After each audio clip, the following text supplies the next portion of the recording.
we need at this meeting later today is absolute clarity on what circumstances in which ticketing will be required, the type of information that needs to be gathered by that ticketing system, and how it is to be operated. A Donegal deputy believes there is no valid reason why the report into sexual abuse at a HSE facility in Stranraer should not be released in full. Parts of the report that have been leaked to the public reveal that over 100 instances of sustained sexual abuse occurred at the Ardgrania Court and Sean O'Hare unit at St Joseph's Hospital in Stranraer over a period of 13 years. A Garda investigation into the report's contents concluded over the bank holiday weekend, but it's now believed that they're seeking legal advice regarding its publication. However, Deputy Thomas Pringle believes seeking legal advice is a stalling measure. I believe that this is a stalling measure that's been put in place. I do believe as well that the Gardaí have questions answered on how they handled the whole situation and how they dealt with the Brandon issue as well. And that's probably why they're looking for legal advice now about the release of the report, because I think when the report is released in the fall and people look at it, they'll see that the Guards have questions answered too. And the Junior Agriculture Minister says farmers need to be seen as part of the solution and not the problem to climate change. Ireland is aiming to cut its greenhouse gas emissions by half over the next 10 years under ambitious new plans by the Climate Change Advisory Council. The decrease would involve a reduction in farming livestock, as beef and dairy cattle are among the biggest contributors to emissions. Junior Agriculture Minister Martin Hayden thinks there are other ways and farmers need to stop being singled out.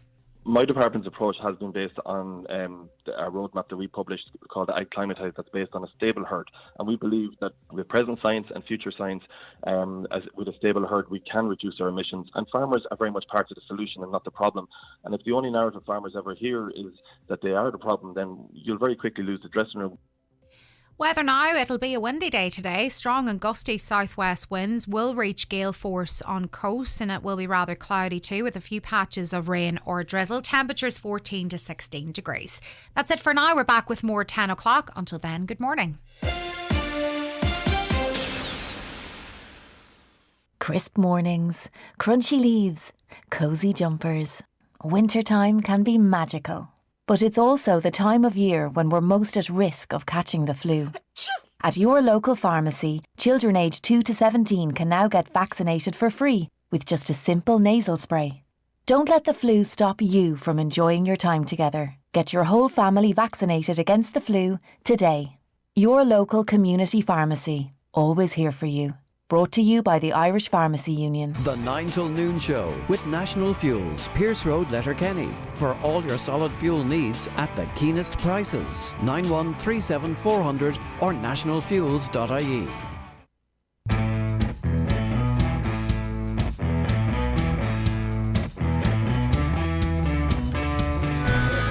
Very good morning to you. It is the 9 till noon show on Highland Radio. Donal Kavanagh with you on the programme until 12 noon today. It is a Tuesday. It's bank holiday weekend, which means I, like most people, will spend most of the morning it's Tuesday, as we all tend to do after bank holidays. It's the 26th of October. It's a misty, murky, wet and windy day. A little bit chilly out there this morning as well. If you're under the covers and you're lucky to be there and you can stay, my advice would be grab a good book, keep the radio on, cuddle up and stay where you are.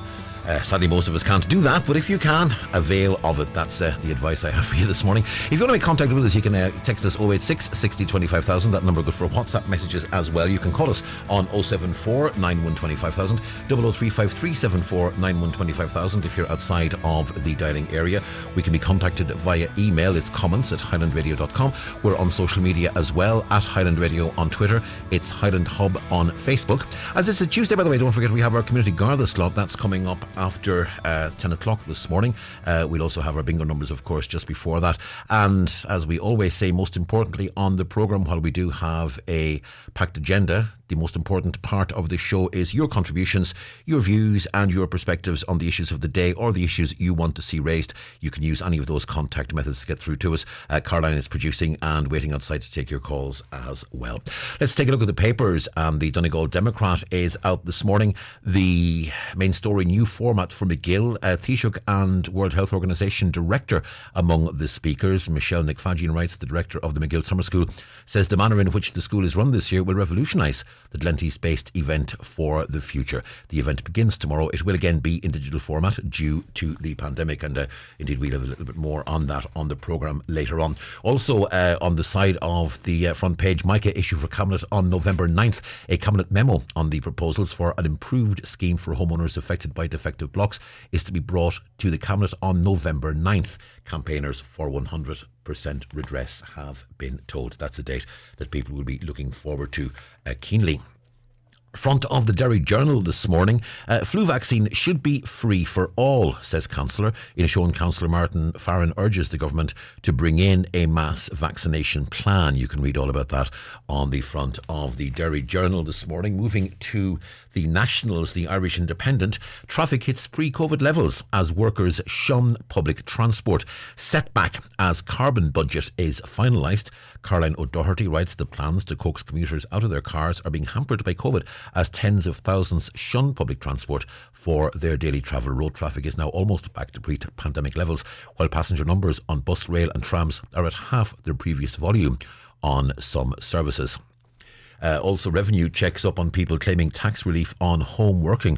Revenue are carrying out checks on workers seeking tax relief on remote working expenses and asking for calculations to support the relatively small sums being claimed.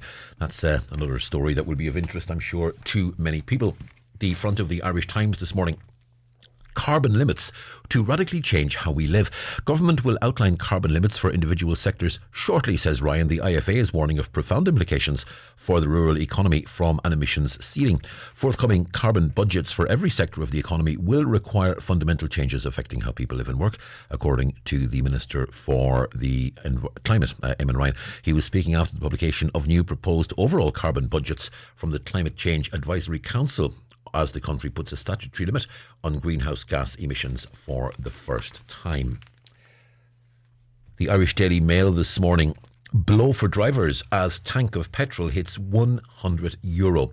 AA describes record high at pumps as scary. Motorists are facing bills of more than €100 to fill their cars as petrol prices hit record highs, facing a growing winter of discontent with household energy bills rocketing. Industry experts say petrol prices will also rise even further by the end of the year. The price of petrol at Irish stations has now peaked at a record 173.9 cents a litre. That means a 60-litre tank would cost €104 to fill. Garage owners also warned yesterday a further 1 cent a litre is in the pipeline for later this week. And that's a story on the Irish Daily Mail. Irish Daily Star this morning. Monks, trouble and strife. Request to see wife and son sparks security panic. Jerry the monk Hutch has sparked safety fears at Wheatfield Prison after the top cartel officially asked that his wife and son be allowed to visit him. Associates had been warned off seeing him due to the risk of attacks. There's more inside on that. One would have thought that, if a person is in prison, visits are one of the rights that they have, and if the authorities do have responsibilities towards those in custody, one of those responsibilities is to allow those visits to take place in a safe and secure way. So a challenge perhaps there for the state. Also, number of latecomers getting jabbed doubles. The daily vaccination rate in Ireland has doubled in recent days amid an intensified campaign to reach the unjabbed, the head of the programme has said. Since Thursday last, numbers coming forward for vaccines have risen from between 800 to 1,000 to 2,000 a day. And there was, of course, an open vaccination clinic in Letterkenny over the weekend as well, and we understand that was well attended. The front of the Irish Daily Mirror. Let's finish the job. A push to convince Ireland's 360,000 unvaccinated to get the jab is to be rolled out. As hospital numbers rise, the HSE will target areas of the country where uptake is low. Vaccine rollout chief Damien McCallion wants to persuade people for their own health, for their family's health and for the wider community. Also on the front page, Ronaldo blame players, not Ole. Star backs under fire Solskjaer, and Ole Gunnar Solskjaer's job very much under the microscope following Manchester United's record defeat to Liverpool at Old Trafford. And if you're going to get beaten 5-0 and you're Manchester United, if you're going to get beaten 5-0, the one team you don't want that to happen under is Liverpool, and it's just probably twice as bad for the Red Devils fans that it was Liverpool and not somebody else. And the fact that it happened in Old Trafford exacerbates it even more, no doubt.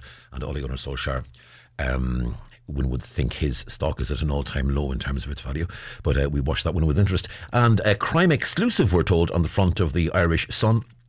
Martin, the General Cahill's gang, left a board of nails as a booby trap for CAB officers in his garden. The late Kingpin's Dublin pad was seized during a crackdown on his empire in 1997. Former CAB investigator Henry Ainsworth said if someone had stood on that trap, it could have caused serious injuries. And there's a picture of the booby trap on the front of the Irish Sun.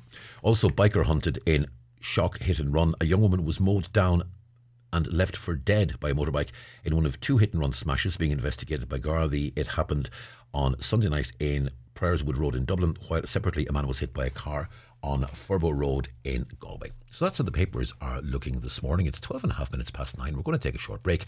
Back after these. It's time to move out of diesel. So make the move to Kelly's Toyota and our incredible range of self-charging hybrid electric cars. With 45 years of experience here in Letterkenny, you can trust us to help you on your electric journey. So join the thousands of hybrid drivers enjoying lower taxes and cleaner air. You'll never take a wrong turn with Toyota, Ireland's best-selling car brand. Visit Kelly's Toyota, Port Road, Letterkenny today. Toyota, built for a better world. When it comes to searching for a holiday, Atlantic Travel and Letterkenny deal with all the major tour operators from Dublin and Belfast to find you the best deals available. A week in the sun, a cruise, or maybe a short break. Whatever suits, you can book in confidence with Atlantic, knowing your holiday is protected should something go wrong. Take the hassle and worry out of your holiday booking with the award-winning Atlantic Travel, St Oliver Plunkett Road, Letterkenny. For a quote today, see Facebook, visit atlantictravel.ie or call 9126193. Yay!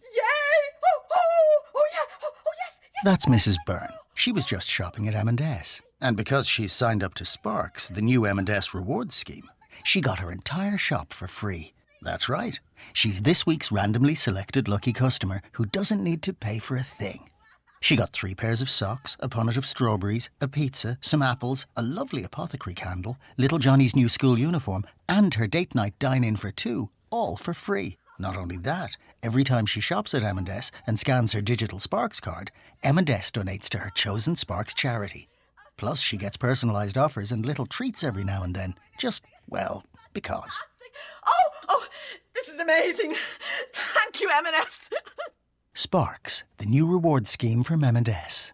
Join today in the M&S app and make good things happen every time you shop. Terms, conditions and exclusions apply. For details, see marksandSpencer.ie. Whether you're an experienced athlete or complete beginner, Inish Fitness at the Waterfront Hotel Dunloe is here to support you with your winter fitness programme. You can join online, download our app or check out a range of fitness classes and timetable for members on inishfitness.ie. Discounted rates for students. Remember, anyone who signs up for an annual membership this month can avail of a free 4-week personalised training programme. Terms and conditions apply. Inish Fitness, the future of fitness in West Donegal. Highland Radio Time Checks, brought to you by Letterkenny Shopping Centre, the centre of shopping in Donegal. Free parking and shopping all under one roof. Letterkenny Shopping Centre, bringing you the time at... It's 9:15. The 9 till noon show with National Fuels, Pierce Road, Letterkenny. For all your solid fuel needs at the keenest prices. 9137 400 or nationalfuels.ie. Well, we know that Gardaí have been investigating the Brandon report and the findings of that report, which looked into claims of over 100 instances of sustained sexual abuse at Ardgrania Court and the Sean O'Hare unit at St Joseph's Hospital in Straller over a period of 13 years. We understand the Garda investigation into the report's contents concluded over the weekend, but rather than have the report published, Gardaí are seeking legal advice on the issue before they give their clearance for that to happen. Joined on on Zoom by Deputy Thomas Pringle. You can, of course, if you have access to Facebook Live, you can watch the programme, as it were, on Facebook Live, and you can see these interviews on screen as well. Deputy Pringle, good morning. Morning, Donald. How are you? Very, very well indeed, thank you.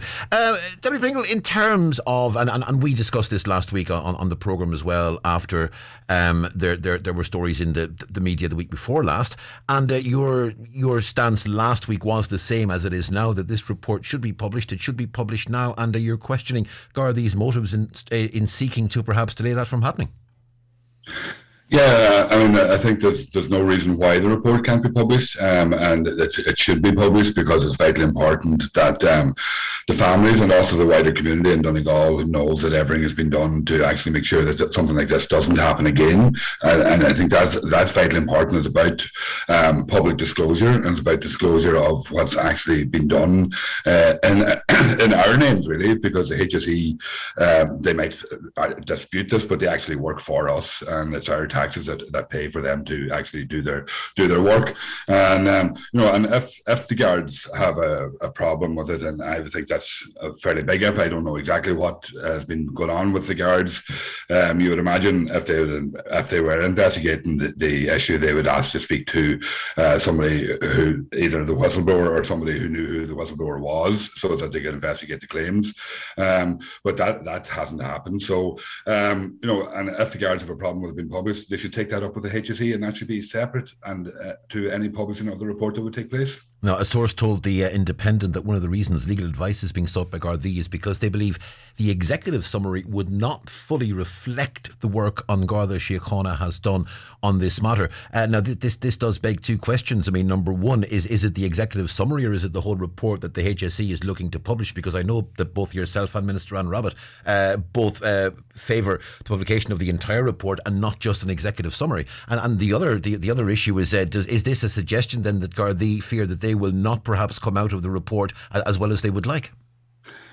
Well, sadly, I don't think they will. And whether it's the executive summary or the full report, I don't think they will come out of it very well. I am aware that the whistleblower reported these issues to the Gardaí back in before I was involved in the case of probably about 2014. I would have to check the exact date. And at that time, the guards were already aware of it. I don't know. I have no evidence of the guards actually having done anything prior to the finalisation of the Brandon report. So sadly, I don't think any of the official agencies come out well out of this report, and that's part of the problem. The HICWA as well have serious questions to answer, I think, in relation to this, and because they were aware of all the issues in the Brandon case before the report was published as well. So I think that all the organisations involved in this case have to look at themselves, have to look at what they actually did or didn't do, and see why that didn't happen, and make sure it doesn't happen again in the future. Something that really struck me when you initially raised this as a topical issue in Dáil Éireann in July of this year, having said at the time and since that you had exhausted every other avenue that was available to you in terms of progressing this issue, and you reluctantly, in your own words, stood up in the Dáil and iterated all this in a public arena. In what to me I think is the only time I've ever seen it, after your topical issue and the ministerial reply, the Ceann Comhairle actually intervened, and the Ceann Comhairle spoke of the seriousness of this issue, and the Ceann Comhairle spoke of the fact that this, and he more or less said what you were saying, is nothing less than an attack on democracy and something that should be of grave concern to the House. Now, the fact that the Ceann Comhairle, the leader of Dáil Éireann, makes such an interjection, and I've not seen it before or since, perhaps he has done it, but it was unique to me. That really shows the extent to which Dáil Éireann, as a body, as well as a collection of individuals, is looking at this and saying, this has got to be progressed. Yeah, I mean, it's shocking. I was surprised myself to see the Ceann Comhairle come in like that on the topical issue, and that was very strong and very true as well. Like, I mean, we have a situation here where the HSE have told the minister, the actual minister that's responsible for the HSE, or one of the ministers responsible for the HSE, they've told the minister that she couldn't even have a copy of the report at that stage, and she only got the report, I think, the day before that topical issue came up, and that they would have had notice for a couple of days that the topical issue was requested. So the HSE seem to be like this fiefdom on their own, they work on their own here, and they don't care about their responsibilities to the Irish people or to the government on behalf of the Irish people. And this is the problem. Like, and it's very interesting. Like the first mention that there was of any Garda involvement was actually on the day that the minister was up here in Donegal meeting families and briefing them about her involvement and about the report at that stage. There was no mention of, in July, there was no mention of the Gardaí having a problem with this report being published or anything like that. At that time, there was another barrier that had been put in place by the HSE where they were saying that it might identify people, so they weren't going to put it forward that way.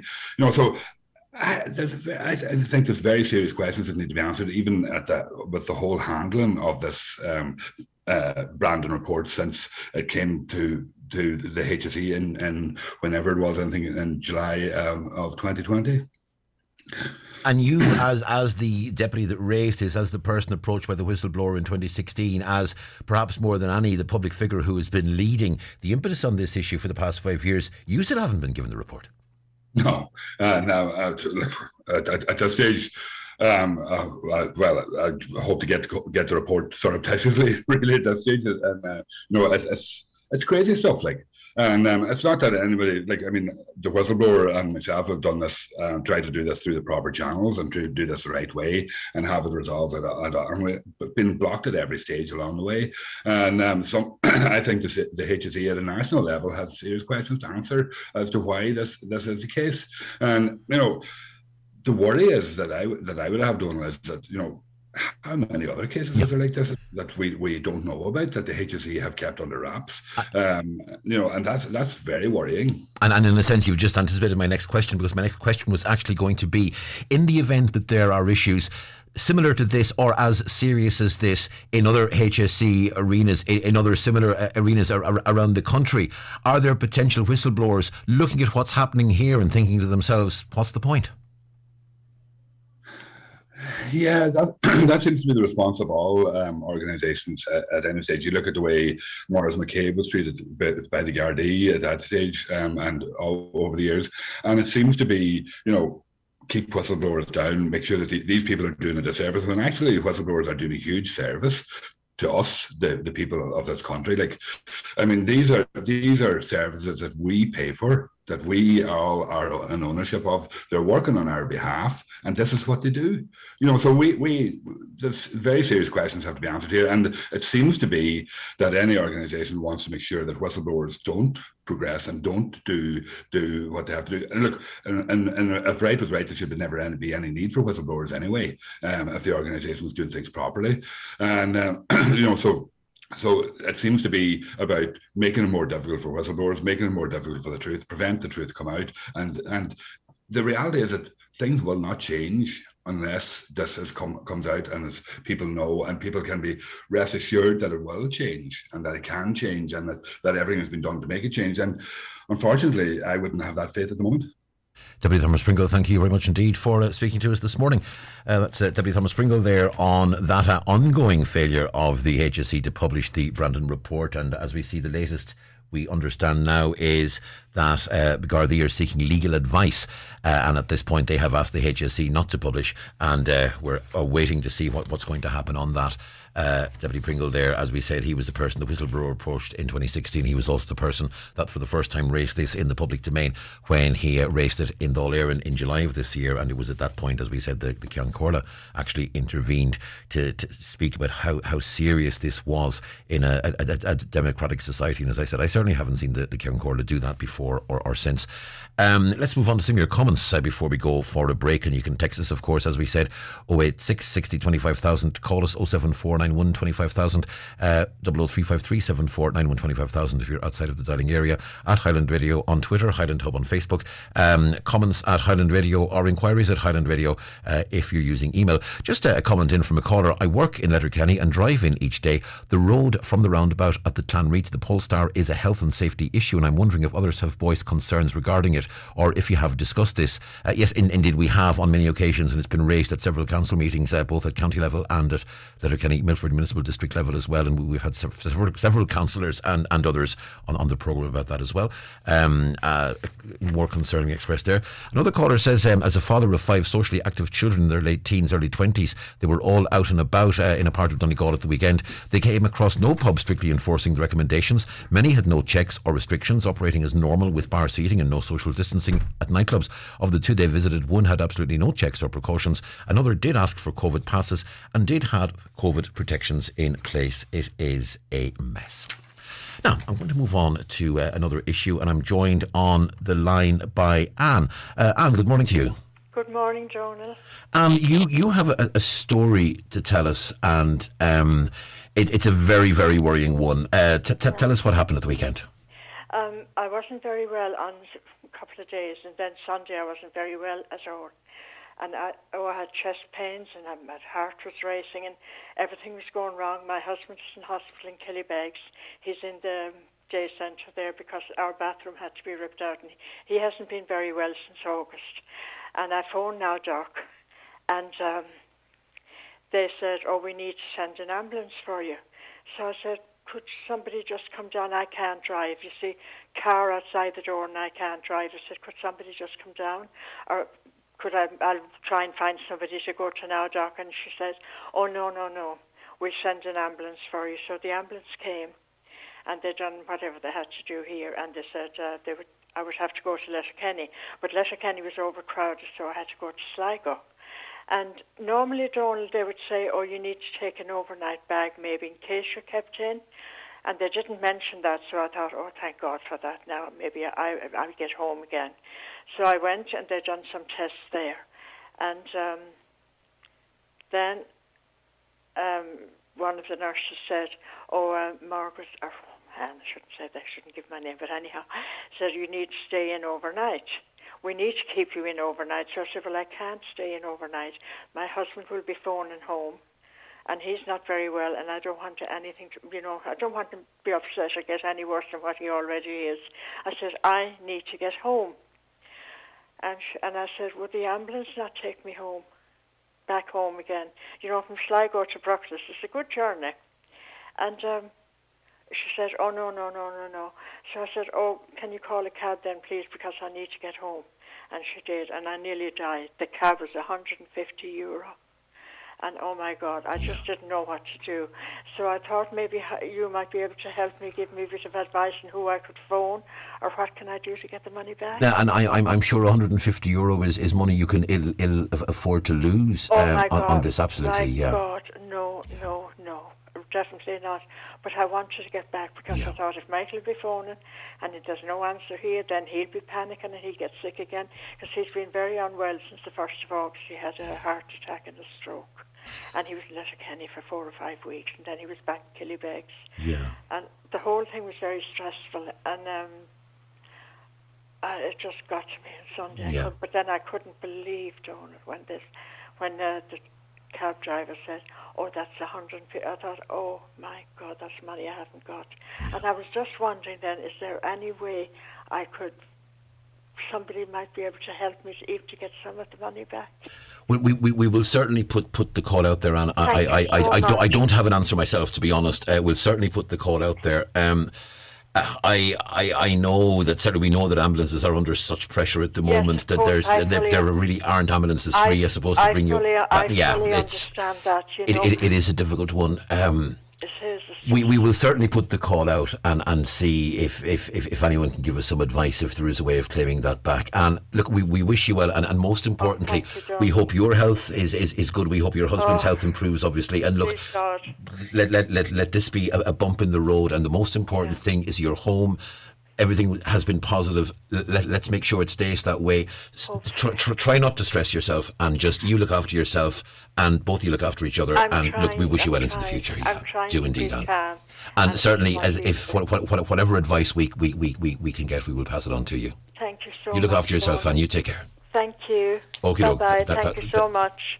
That was Anne, and thanks very much indeed for ringing. So if anyone has any advice they can give to Anne there, found herself in a hospital in Sligo, wanted to get home, and then found herself spending €150 on a taxi, just wondering if there is any way of claiming that money back. It's 9:30 on the 9 till Noon Show. We're going to take a short break. Back after these. Do you suffer from heartburn or abdominal pain? Do you experience frequent constipation or diarrhoea? If you need or are waiting for an endoscopy consultation, then why not come see us at Kingsbridge Private Hospital Sligo, where we provide excellence in private healthcare. We are approved by all private health insurers, and our specialised consultants are ready to see you. Avoid long journeys and longer waiting lists. Visit kingsbridgeprivatehospital.ie for more information. Because life matters. Clear Mobile has 99% 4G population coverage. So where are people going? Out west with 4 bars and all. Dublin, outside of Dublin. Longford, Waterford, all the Fords. There you go. Great coverage with unlimited calls, texts and data for $14.99 a month. You clear? They are. Clear Mobile. Everything you need, nothing you don't.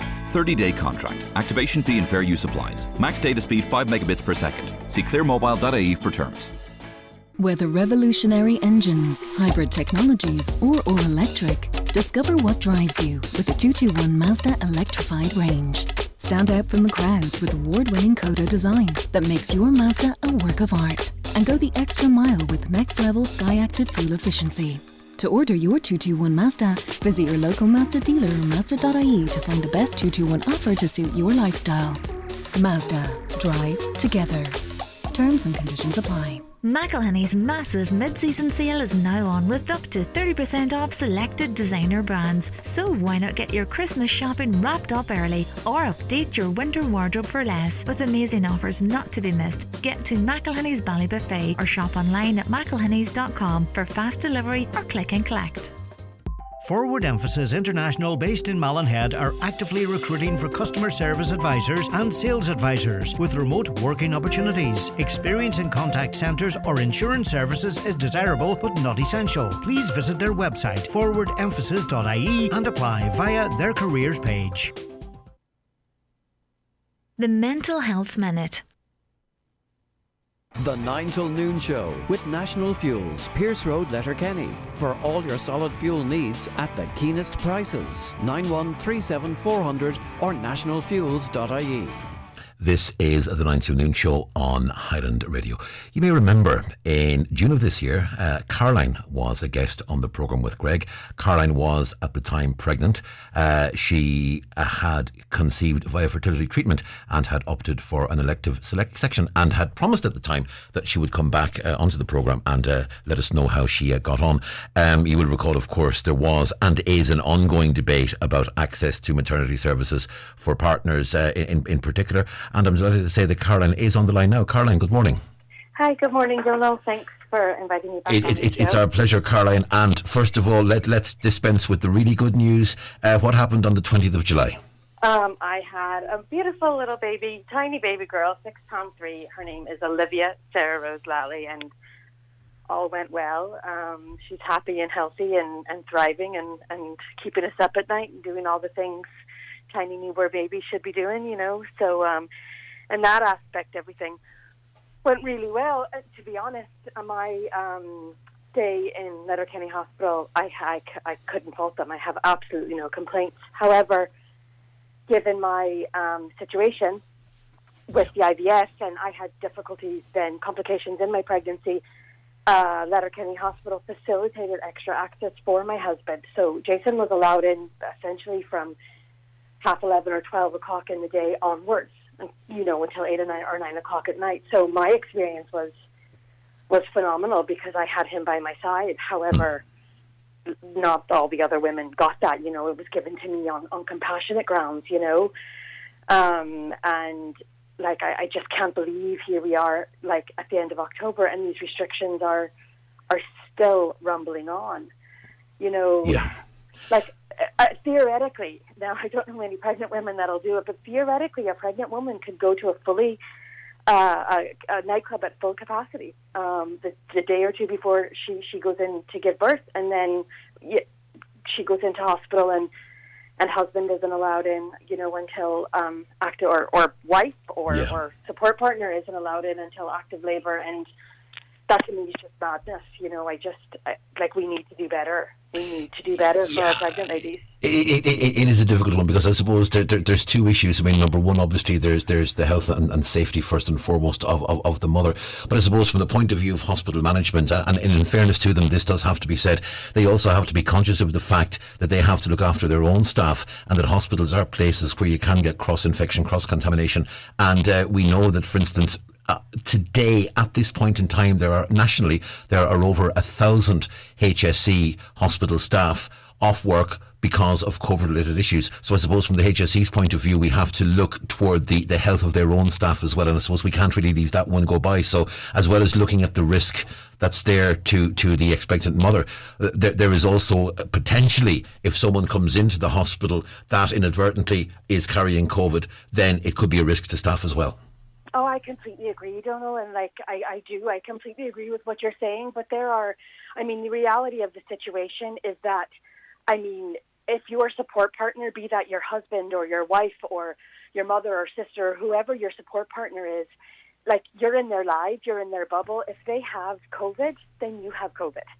I don't know very many pregnant women, even women that are going it alone. They're in their bubble with their support person and perhaps living with them from 38 weeks plus.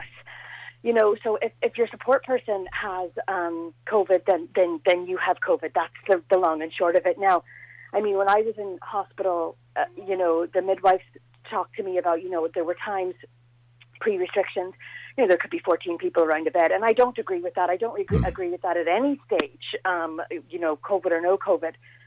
What one person is plenty, but I just feel like there is a culture with pregnant women and pregnancy and childbirth, kind of just get on with it. And we were doing so well pre-COVID, to feed into, the postnatal depression and, it's okay not to feel okay and talk to people. And I just feel like these restrictions feed into that just get on with it attitude. Pregnancy, childbirth, and parenting is probably the most difficult thing I've ever done in my life, albeit the most rewarding, but very, very difficult. And, I have a very supportive husband. I just feel like we need to do better for our pregnant women. We need to do better. Yeah, and you do make a point in the email you sent us. You say to consider the husband, wife, or any support partner as a visitor is just nonsense.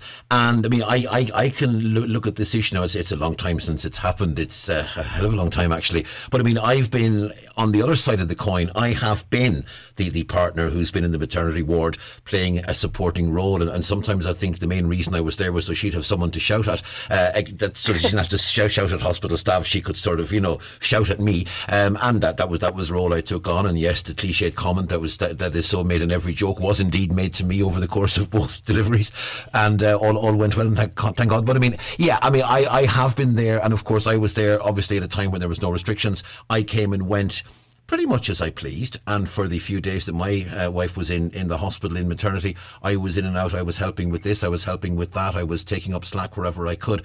And at no point did anyone ever say to me, no, you're not welcome here. And I think it was important for me as well as for her, because it meant in some small way I was part of the process, and I think it does help the actual partner as well feel a part of the process, and when the birth happens, that they feel that they were involved. Yeah, and to learn the baby's cues, and to bond with them. And for me, Jason being there allowed me to sleep. I can't speak for any other mothers or first-time mothers, but I wasn't comfortable leaving my baby there while I slept for the midwives to look after, or the carers to look after. And let me be very clear: the hospital staff, cleaners, midwives, carers, the people in theatre, they are angels sent from heaven. They were all phenomenal. I cannot complain. They're hugely understaffed, and I felt like when I needed a jug of water, for example, I felt like, is that really a midwife's job to run and get me a jug of water when my husband or support partner could be there to do that for me? We weren't allowed off the wards because of COVID. So they're absolutely run off their feet. The midwifery is a hugely female-dominated profession.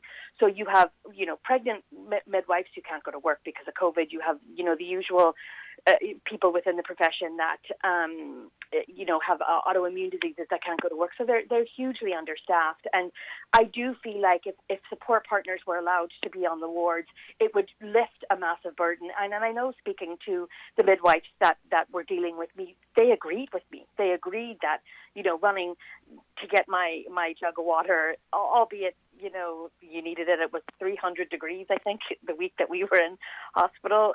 But if they had somebody there to pick up the slack of that small stuff, as you say, it just would have made things so much easier on them. And I mean, again, there's antigen testing. Like, why can't our partners be antigen tested and let in? And, there are ways of doing this.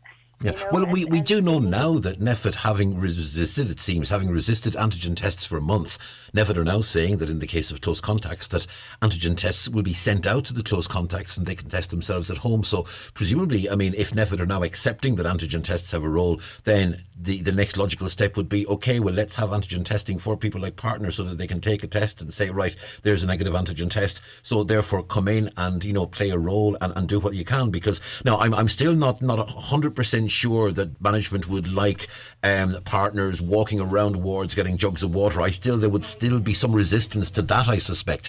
But absolutely, there is, there does need to be, because we seem to have two things. On the one hand, we have the minister and we have the officials saying one thing, and then on the other hand, then it's sort of passed on to managers in individual hospitals, and managers are making decisions. And I suppose the managers have got to make the decision based on what they perceive as being the risk to their staff, and they are, by definition and by necessity, they're going to be very conservative and they're going to be very cautious. It's one thing for someone, to make a statement in a political setting, and I suppose to put the decision then on the manager is going to make he or she, very, very cautious in terms of the way they're making the decisions. So it's definitely something that does have to be addressed, and hopefully, Caroline, your input into this will help inform us. But I mean, most importantly, Olivia is thriving and well, and you and Jason are well, and it's great to hear that. Yeah, and just in terms of the point you make on cautiousness, and like I agree completely with what you're saying there. But you also have to take into consideration the mental health of the pregnant woman, And again, I can only talk from my experience. Pre-labor, it consumed me. It was all consuming before I went in. How would I cope without Jason there by my side? I've been going it alone for the past year. How am I going to do this labor without him? And it definitely. Had he not have been there, it would have had a massive, a negative effect on me, So, but I do take your point, and I do agree that they do take a cautious view on it, and I don't blame them. Whilst maybe I don't completely agree with it, I can appreciate why they're doing it, Yeah. But yeah, baby Olivia is thriving. Me and Jason are doing well for the most part, and we're happy out. Excellent. Well, Caroline, thank you very much indeed for sharing that with us and for giving us your perspective. And it's an important one, and it's one that deserves to and indeed needs to be heard. Caroline, thank you very much indeed. Thanks again, Donald. Thank you. It's our pleasure. That's Caroline there, and that's great news that all is well, and this is going to be a debate, I think, that will be ongoing. Another comment I want to bring to you. A caller says, there was a headline in one of the papers, Taoiseach urges COVID compliance. Is this guy for real? Without enforcement, there will never be compliance, no matter how well-meaning the urging. Profit first. How many of us would worry about breaking the speed limit if there wasn't a chance of an €80 fine and 3 penalty points? As nightclubs reopen, there is concern, and there is claims that people that aren't vaccinated are getting in and people aren't being checked, and this is similar to the comment that we had a little earlier in the programme. Caller says, I have an underlying health issue and got the vaccine, then got COVID. I have to say, thank God and the scientists for the vaccine, because my experience of it wasn't too bad. I would hate to imagine the experience if I was unvaccinated. And indeed, that's one of the comments being made, that the vaccine isn't necessarily going to stop you from getting COVID, but the vaccine should make your experience of COVID, if you do get it, a lot different than it would be if you weren't vaccinated. Now, caller says those people who can't get the vaccination for health reasons should carry a letter, and then owners of businesses can try and facilitate them. The person who chooses not to get the vaccine for their own personal reasons, that's their choice. No entry, full stop. It's their choice. There have been enough peer-reviewed studies done to prove, another caller says, that those who have had COVID have better immunity than a lot of the vaccinated. And indeed, in fairness, I think if you look at the a lot of the conditions for entry, you said people who are vaccinated or people who've had COVID in the past 6 months, I think that is recognised to a large extent, and that will be recognised in vaccination certs as well. So there is a recognition within the system that those who have had COVID over the past 6 months will have a certain amount of protection as well. Caller asks, what's the current regulation with bus drivers wearing masks? A child takes a school bus service to school. The driver doesn't wear a mask. When the caller contacted the bus company to inquire, they said if they didn't like the service, they could find another bus. Another caller asks, where the booster vaccines are being administered, will it be GPs only? Will it be only the vaccine centre in Letterkenny? Will the pharmacies be taking part? My understanding is that mainly at the moment it's being done through the vaccination centre and in some cases pharmacies, but it's being done by invitation only, as it were. And, it isn't just a matter of you or I deciding we want a booster and we'll go and get it. I think we're going back to where we were at the start of the first vaccination programme, where we will be contacted if we qualify for a booster, and then we will be given directions as to where to go and how to go about getting it. It's 14 minutes to 10. We're going to take a short break. Back after these. Sheridan Security now introducing zero-wire smart alarm systems. Zero wire, zero mess, and a real peace of mind. With a simple press of a button, your alarm can be set or unset, or download the free app and control it from your phone. Call us today on 074 912 6025 and get your alarm from €299. Stay local, stay safe, and protect what you value most with Sheridan Security Systems. Your to-do list. It's always pretty chock-a-block. There's the things from yesterday you never got around to yesterday, and the things for today you'll probably put off till tomorrow. But don't put off saving on your home energy bills. Go direct to energia.ie and switch to Energia's cheapest dual fuel bundle. Energia, the power behind your savings. EAB €1,926 based on average annual usage. 12-month contract, discounted unit rates, standing charge, PSO levy and carbon tax, T's and C's and early termination fee apply. Valid from October 2021 and subject to change. Verification and T's and C's at energia.ie/EAB. Christmas parties are back and you can book your night out in the heart of Letterkenny at Dillon's Hotel. There's 3 Saturday nights to choose from in December. A country night, a charity night at the races and a comedy hypnotist. Each night includes a 4-course meal and is followed by a party DJ. Reservations are also available in the bar and grill for dinner and live entertainment. Secure your Christmas night out by calling Dillon's Hotel in the Cathedral Quarter, Letterkenny on 91229977 or see dillons-hotel.ie. Ireland is proceeding carefully with our plan to manage COVID-19. However, with infection rates increasing, along with hospitalisations and ICU admissions, we will keep using our COVID passes and all redouble our efforts to protect the progress we have made and keep moving forward. Vaccination is the best way to protect ourselves against COVID-19, but we must also continue working together to protect ourselves and each other by acting fast, isolating and getting tested if we have symptoms, wearing our face coverings where appropriate, making sure that indoor spaces are well ventilated, making full use of the space available to us, and covering our coughs and sneezes and keeping our hands clean. And remember, if you are in a place where guidelines are not being followed and you don't feel safe, take your business elsewhere. We will continue to keep you updated with public health guidance and the information you need on gov.ie/recovery. Supported by the Government of Ireland. Highland Radio Weather Updates, brought to you by Grant. From condensing oil boilers to heat pumps and underfloor heating. Trust Grant to heat your home. Think heating, think Grant. Visit grant.eu. And looking at the weather forecast, and Met Éireann tell us it'll be windy today. Strong and gusty southwest winds reaching gale force on coasts. Rain and drizzle clearing from eastern areas. It'll be rather cloudy with a few patches of rain or drizzle. Mist and low cloud will affect some coastal areas and hills. Highest temperatures today 14 to 16 degrees Celsius. Persistent rain on the west coast later in the evening. Tonight wet and windy again. Persistent and locally heavy rain will extend to all areas with a clearance to scattered showers toward dawn. Temperatures won't fall below 11 to 13 degrees Celsius overnight as southwest winds moderate inland, and tomorrow Wednesday there'll be scattered showers and some drier and brighter intervals for Wednesday. Highest temperatures tomorrow of 14 or 16 degrees Celsius in moderate to fresh south to southwest winds, and they will ease later. The 9 till noon show with National Fuels, Pierce Road, Letterkenny. For all your solid fuel needs at the keenest prices. 9137 400 or nationalfuels.ie. We were speaking over the course of the newspapers about carbon budgets and the targets that are being set by the government, and one area that's going to come very much under the microscope in the coming months and years is going to be that of agriculture. Joined on the line by Brendan McLaughlin, who is chair of the IFA in Donegal. And Brendan, you believe that farmers aren't the problem and people are looking at the agriculture sector very much unfairly. Good morning, Dawn. Good morning to all your listeners. No, we are targeted very unfairly. They want to reduce the national herd, which is not correct. We're living in Donegal here, and we're rural Ireland. We're not the problem here. Rural Ireland is not the problem, though. What about the South American, where they're doing everything they want to do? And we're a very small country here, and small farmers being very carbon efficient. Like, I'll give an example. The suckler herd there, a man might have 10 or 12 cows, maybe put on fertiliser twice a year. He doesn't have much. There's no carbon problem there with that man. That man's very carbon efficient. We have all the solutions here on the land. We have our forests, we have our grass, we have our hedges, we have our trees. But no one's concerned that.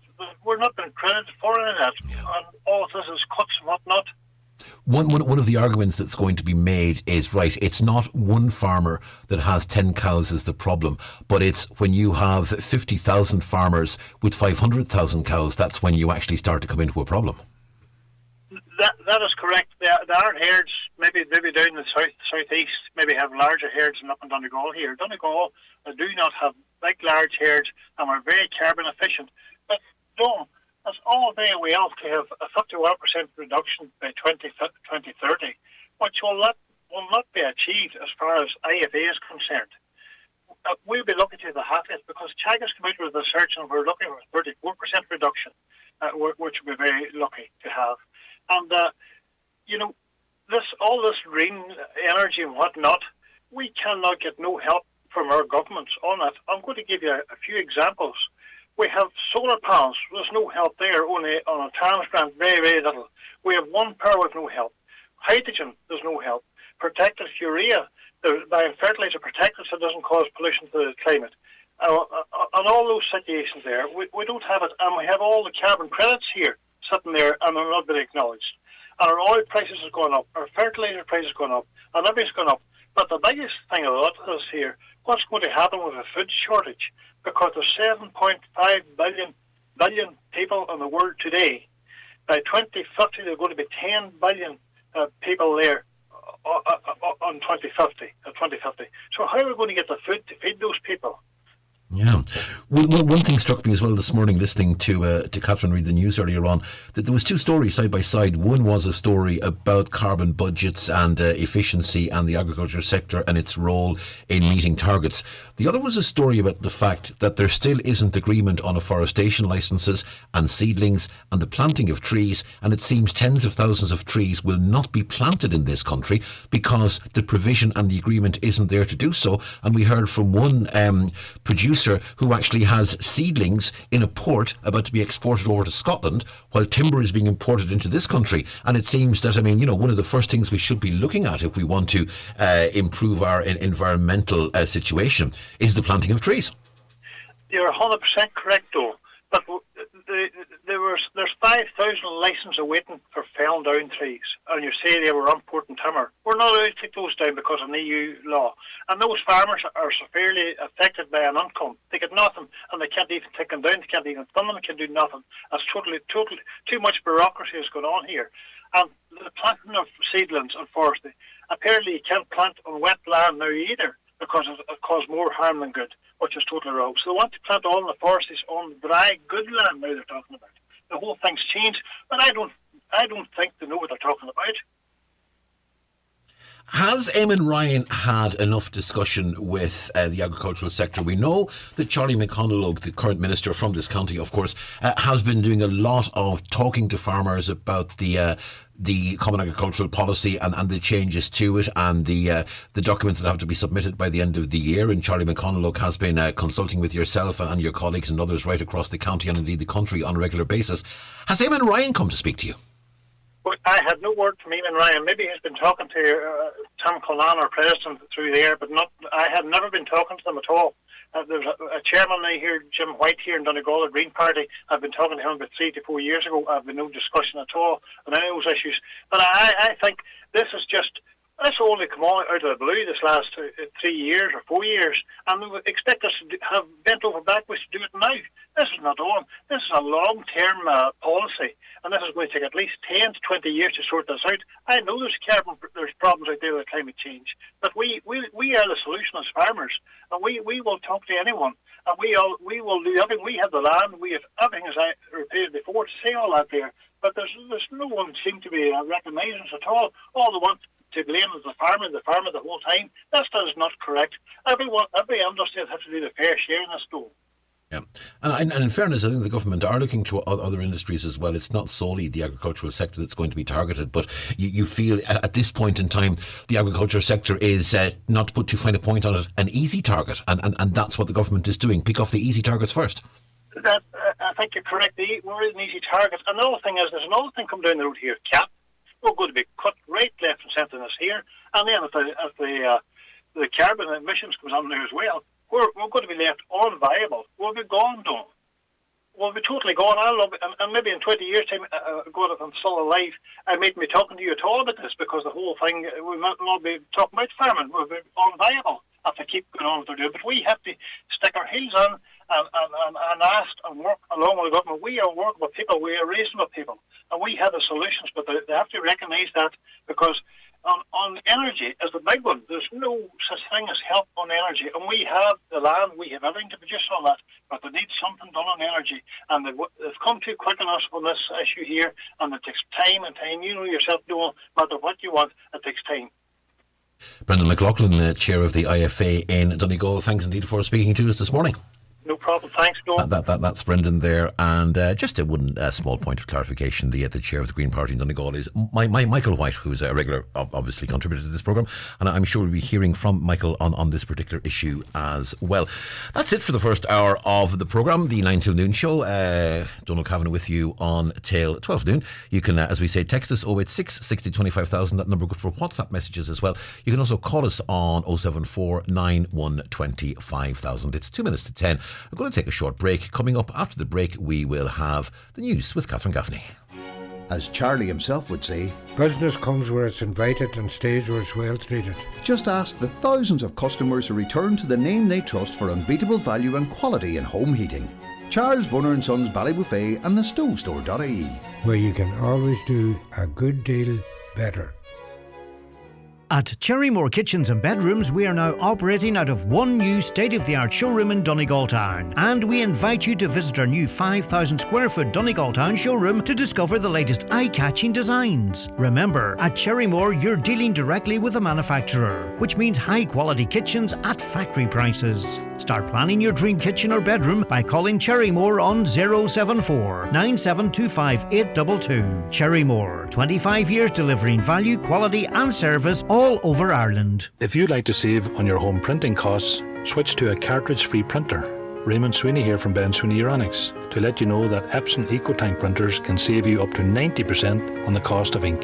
They're different to most printers because they use an ink tank that's easily filled with a bottle instead of using cartridges. Save money and time with an Epson EcoTank printer at Ben Sweeney Euronics Port Road, Letterkenny and the shopping centre, Dunlow. Ben Sweeney Euronics. We deliver, we install, we care. When it comes to pensions, we all need some guidance in making the right decisions.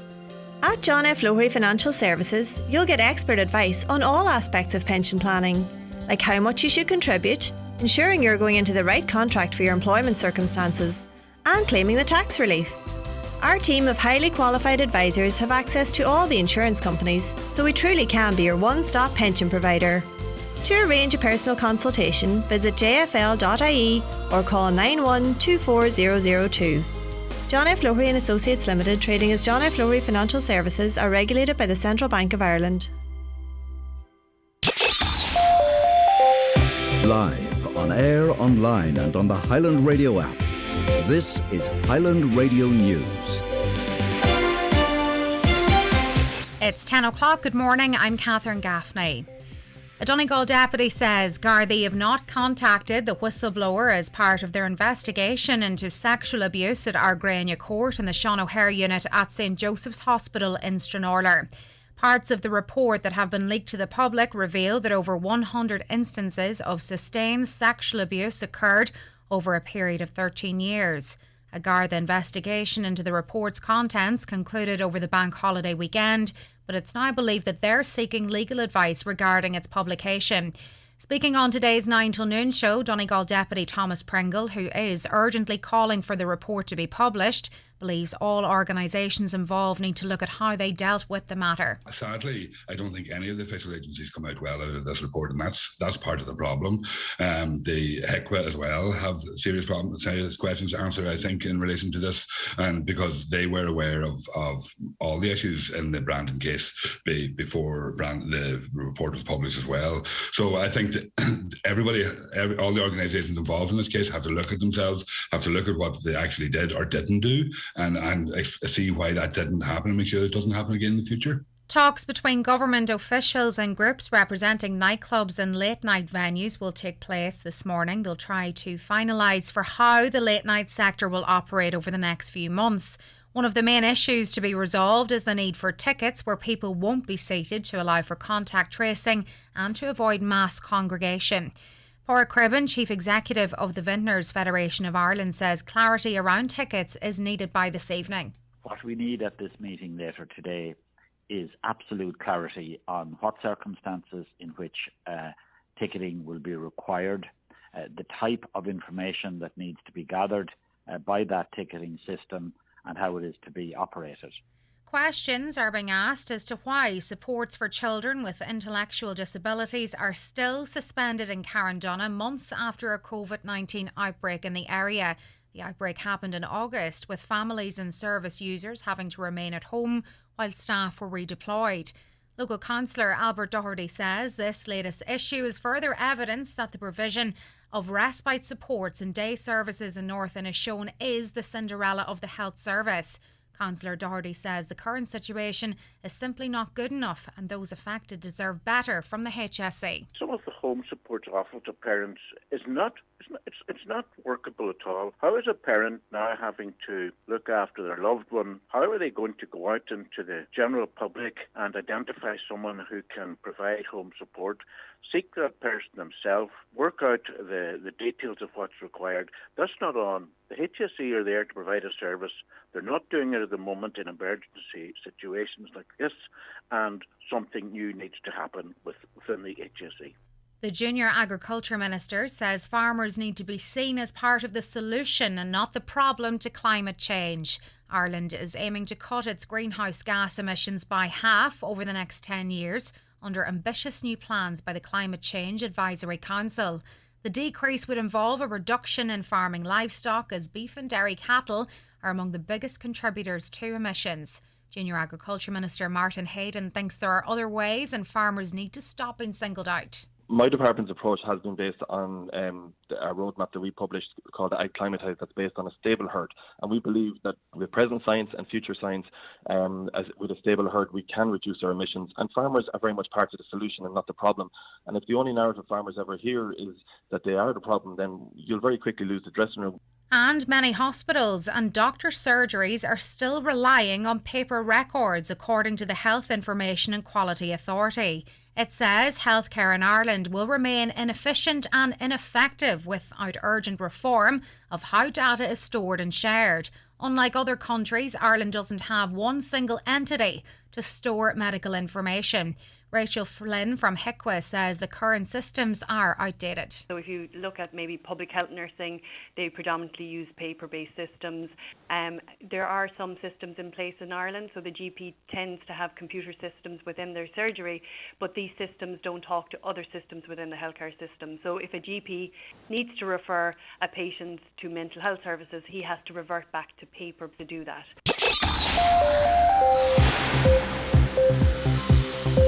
Weather now. It will be a windy day today. Strong and gusty southwest winds will reach gale force on coasts, and it'll be rather cloudy with a few patches of rain and drizzle. Mist and low cloud will affect some coastal areas and hills with temperatures 14 to 16 degrees. That's it for now. We're back with the headlines for you at 11 o'clock. Until then, good morning.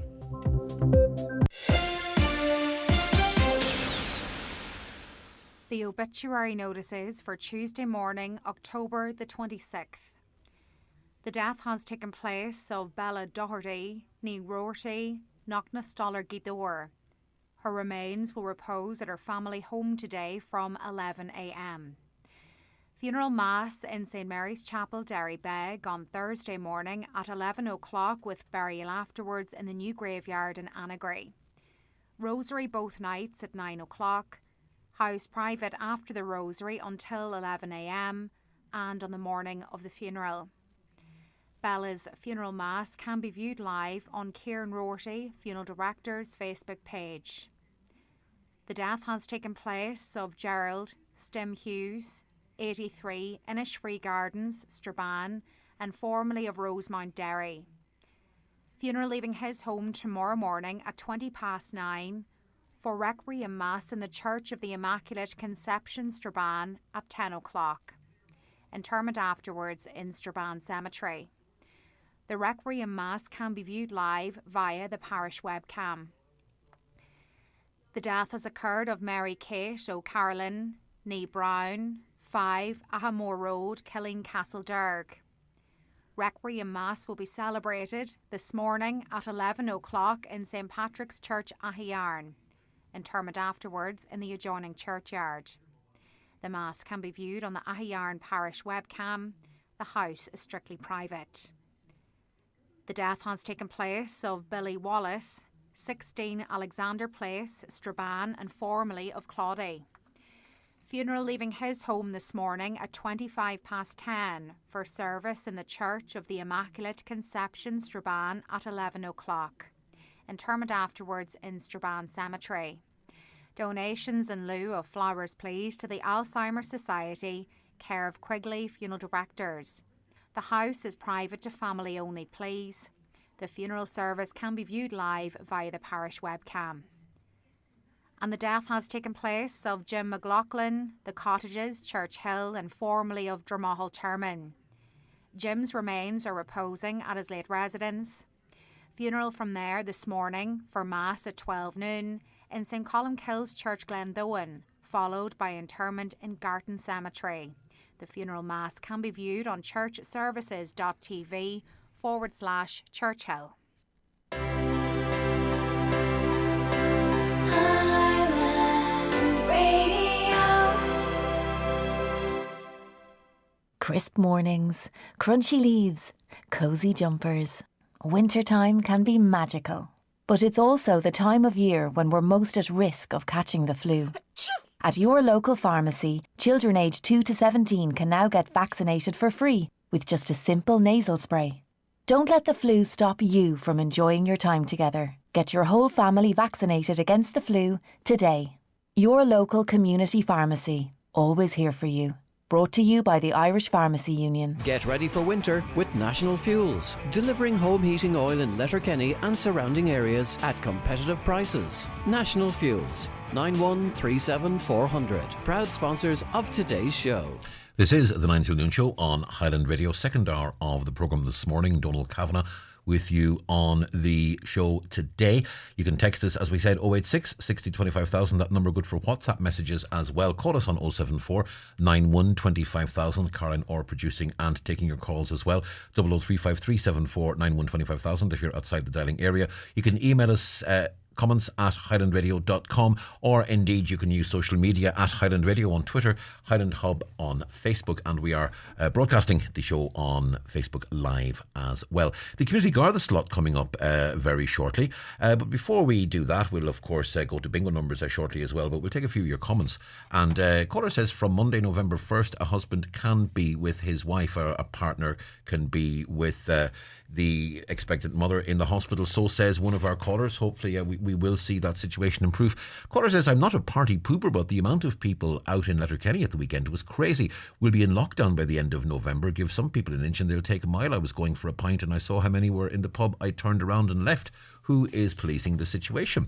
Another reference to nightlife in Donegal. Caller says a recent underage disco was quite expensive to get into. How can people afford this? Is it because it's becoming a cashless society? It's so expensive. Another caller says, I was in a pub on Sunday. The bar didn't ask for COVID vaccine pass.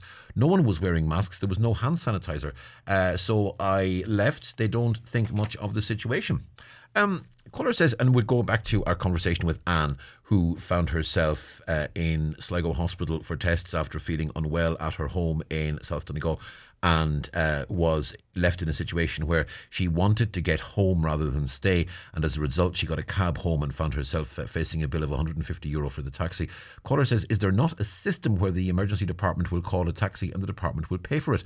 She should call the hospital and ask. It's worth a try. Another caller suggesting your caller needs to go to the community welfare officer, and we are making our own inquiries. Caroline is on the case here as well, and we may indeed be able to get some support there. Another says Anne needs to contact the cab company, have a receipt issued, and then send a copy to her government TD. Another caller questioning the price of the taxi. Taxis are very expensive, and I suppose it is a lengthy enough journey.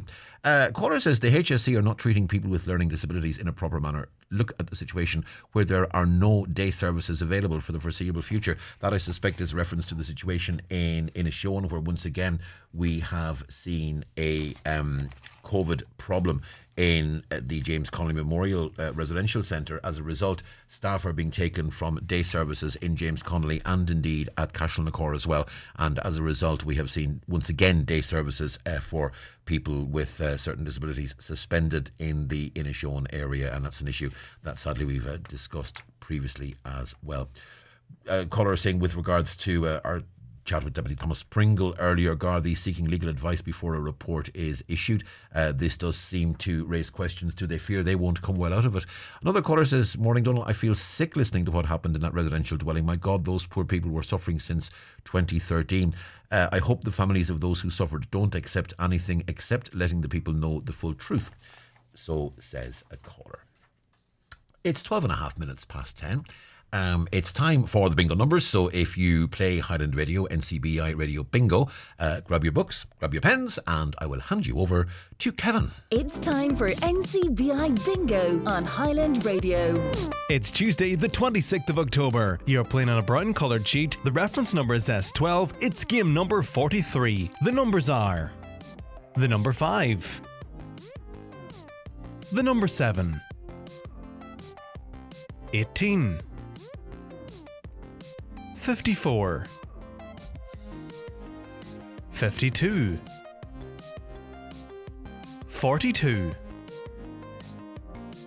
89, the number 6,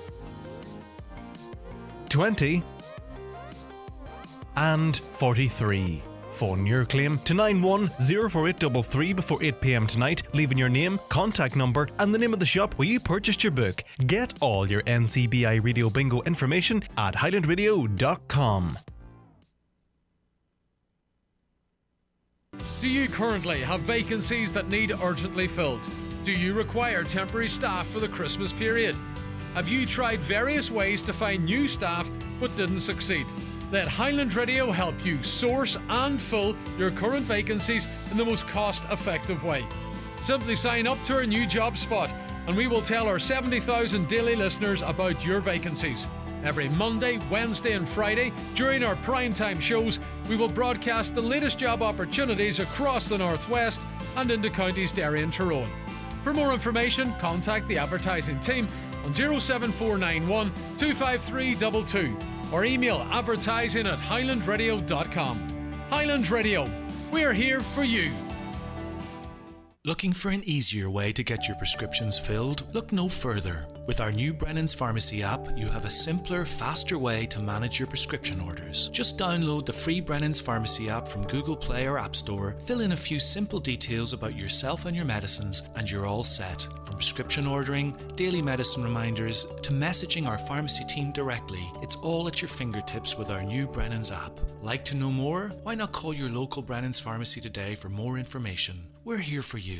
At Luca's Burger, Pasta and Pizza Restaurant, we pride ourselves on cooking everything fresh. Try our beef burgers sourced from our own farm, delicious pasta and wood-fired oven pizzas. If you have room left, treat yourself to one of our homemade desserts. Luca's, Canal Road, Letterkenny, run by a family for all your family. Looking to upgrade your business with a new van but not looking to compromise? Then look no further than the Ford Transit range. From the award-winning custom plug-in hybrid to the new Active, Trail and Transit 5-ton. Need a new pickup? Then check out the multi-awarded Ford Ranger. And with the 2-to-1 upgrade offer, save up to €6,500 and get a low-rate APR on selected models. Ford Commercial Vehicles. Search Ford.ie. Lending criteria conditions apply. Participating dealers for selected models ordered by the 31st of December and registered by the 31st of March. Business hire purchased by Bank of Ireland Leasing Limited, trading as Ford Credit. Dealer charges may apply. Ownership remains with Ford Credit until the final payment is made. Warning, you may have to pay charges if you repay early, in full or in part, a fixed rate credit facility. At Tesco, our contactless home delivery service now has extra slots available. Get your shop freshly picked and delivered to your door. Shop online now and book a slot at tesco.ie. Tesco. Every little helps. Highland Radio Time Checks, brought to you by Letterkenny Shopping Centre, the centre of shopping in Donegal. Free parking and shopping all under one roof. Letterkenny Shopping Centre, bringing you the time at... And the time here on Highland Radio is 16 minutes past 10 o'clock. The 9 till noon show with National Fuels Letterkenny. For a keen price on your home heating oil, call National Fuels on 9137 400. This is the 9 till noon show on Highland Radio. It is 16 minutes past 10 on a Tuesday morning, which means it is time for our Garda slot, and we say good morning to Garda Gráinne Doherty. Gráinne, good morning to you. And I'll just push that one up. A busy weekend, and I suppose the fact that we've seen a few restrictions reopening, a bit more nightlife now, a few more people on the streets, I mean, that's going to make things a bit more busy for yourself and your colleagues over the next while. Yeah, quite a busy weekend right across the division. There was a large number of public order arrests right across the division, and assault arrests also, and quite a number of road traffic offences detected also. So we're starting to see things pick up now, certainly, yeah. I was going through all the week's incidents, for today's slot, and you would see an awful increase in the amount of, especially public order was the main one that stood out, public order incidents over the weekend. Yeah. But we're beginning with a burglary at Lower Main Street in Letterkenny that took place over the course of last week. Yeah, so Letterkenny Gardaí are appealing for information in relation to a burglary. It happened at West Side Apartments there down Lower Main Street in Letterkenny. This happened between 8 p.m. on Sunday the 17th of October and 11 p.m. on Thursday the 21st of October. So the door to an apartment there was smashed open, entry was gained, and the apartment was rummaged through. A substantial amount of cash was stolen from the apartment. So we're appealing to anybody, particularly other residents, at West Side Apartments, maybe that may have heard or seen anything, to contact Gardaí in Letterkenny on 074 9167 100 if they have any information that might assist us with the investigation. And another burglary this time at Main Street, Donegal Town. Yeah, Ballyshannon Gardaí are to be contacted in relation to this one. This happened at a jewellery shop there on the Main Street in Donegal Town. This happened the early hours, just a Friday morning past, the 22nd of October. Happened in around 3 a.m, it's believed. Two masked males are believed to have gained access to the premises by opening a side door near the front of the premises. They entered the shop, they caused quite a bit of damage inside the shop, and a substantial amount of property was stolen during the course of this burglary. So we are appealing to anybody who was in that area around the time. They may have seen anybody, vehicles, people on the street, that time of the morning it would have been fairly quiet, you'd like to think. So, it may have stood out had you seen these two men on the street or a car moving, even a type of car, colour of car, anything at all that may assist us. We would be most grateful if people would contact us in relation to it. If anybody was in the Donegal Town area between 2:30 a.m. and 3:30 a.m, if they had a dash cam, again, Ballyshannon Gardaí would love to hear from them. And if they're not able to go through the footage themselves, it's possible just to drop the footage into Gardaí, and we're able then to go through the footage ourselves. So we would be most grateful again for any dash cam footage from in around the town centre in particular between 2:30am and 3:30am last Friday morning. Guards in Ballyshannon can be reached on 074 985 8530, or the Garda Confidential line, as always, is 1800 666 111. And from South Donegal up to North Donegal and Gardaí in Buncrana investigating a burglary there yesterday. Yeah, another burglary that's happened at Earlsfort, in the Earlsfort area of Buncrana. So this happened yesterday, 25th, between 7:30pm and 9pm, so last night. A house there was left unlocked, unfortunately, and the key of a car was stolen from the house. And the car, a white Hyundai Kona, partial reg VGZ, was stolen from the driveway off the house. Now, this car was located a short time later near the entrance of the estate in Earlsfort. The car had quite considerable damage caused to it. So we're appealing to anybody within the Earlsfort area, first and foremost, have they seen this car, this Hyundai Kona VGZ, being driven, within the estate between those times, or within the Buncrana town area in general. If anybody's seen the car, seen the occupants of the car, again, if anybody had dash cam footage and believes that they may have captured this car on their footage, Gardaí in Buncrana would love to hear from them on 932 0540. Criminal damage now, and we're heading to Letterkenny. Yeah, again, Letterkenny Gardaí are appealing for information. This happened at Glen Aden in Letterkenny between Wednesday the 20th of October at 11pm and Thursday the 21st at 8am, so overnight, Wednesday night into Thursday morning. 2 vehicles parked at the same address, a van and a car, both were damaged. The car had been keyed up both sides and had a rear tyre slashed, and the van had both of its rear tyres slashed also. So anybody that may have any information in relation to this or witnessed the event, would they contact Gardaí in Letterkenny on 074 9167 100. And a criminal damage again, but this time in Ballybofey. Yeah, this was the 24th, Sunday the 24th, happened at approximately 10 to 12 at night. In the Ashling Court area, that's just up the Donegal Road there, on the way out of Ballybofey town. Gardaí received reports that a black Volkswagen car had been driving in a dangerous manner in that area, and were then alerted to the fact that quite substantial damage had been caused to a property in the Ashling Court area, and it's believed to have been caused by this car. 2 bikes were damaged, a wooden fence at the property, the front door of the property was damaged, and also the garage door, so quite substantial damage caused there. That car also was located later on in the night by Gardaí, so we're appealing to other residents in the area, if they witness this car driving dangerously within the area, if they witness the incident in question, the criminal damage incident, to contact us in Letterkenny. And again, anybody who may have been travelling on the main Donegal Road between 11:30pm and 1am, if they had a dash cam, again, please make that footage available to us. It's just a matter of dropping it into us, and we can cipher through it then and see if there's anything of any evidential value to us on it. We can be contacted in Letterkenny on 9167 100, and again the confidential line 1800 666 111. Now we're returning to Letterkenny, but not necessarily this time for an appeal.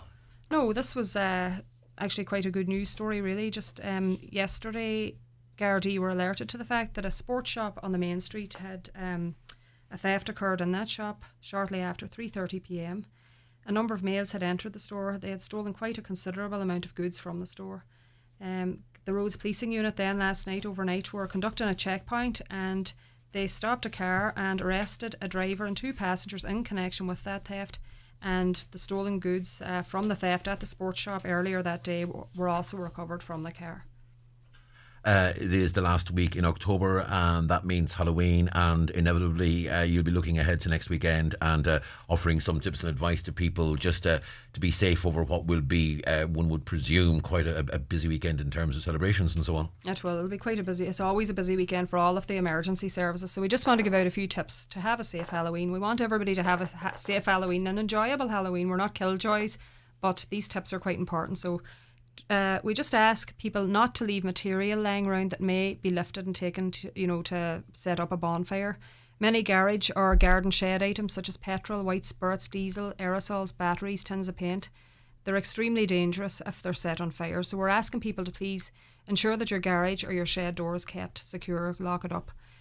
Do not allow illegal bonfires or firework displays to take place on or near your home or property. Contact your local authority or contact Gardaí if you see a bonfire being lit or close to buildings, trees, overhead cables, underground services or car parking areas. Explain the dangers of illegal fireworks, and I'm sure, look, we don't have to tell parents this, I'm sure they have done this and it's been done in the schools also, but just a reminder to explain the dangers of illegal fireworks and bonfires to children and teenagers, because there's so many serious, horrific injuries each year incurred as a result of fireworks. It seems to me that I haven't heard as many this year as I would have heard in previous years. It seems to me there's nowhere near the same amount about this.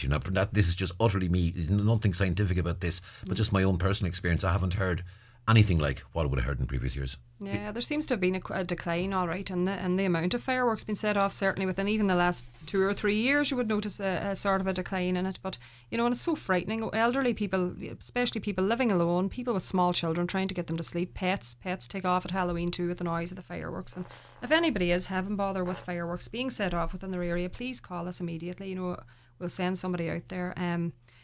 We would ask people to stay with their children and escort them. It's self-explanatory. This one, I'm sure the majority of people do this. If they're going out trick-or-treating around a few neighbours' houses and to events, please stay with your children.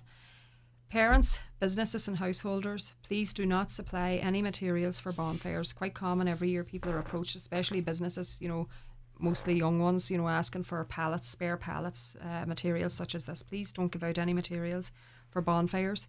Do not buy, use or sell or supply fireworks. And if you have any information in relation to the sale or supply of fireworks, please contact us. You can do so anonymously. You can ring the Garda station, give your information and say you just don't wish to leave your name but you want to pass on your information. You can also call the Garda confidential line if you wish.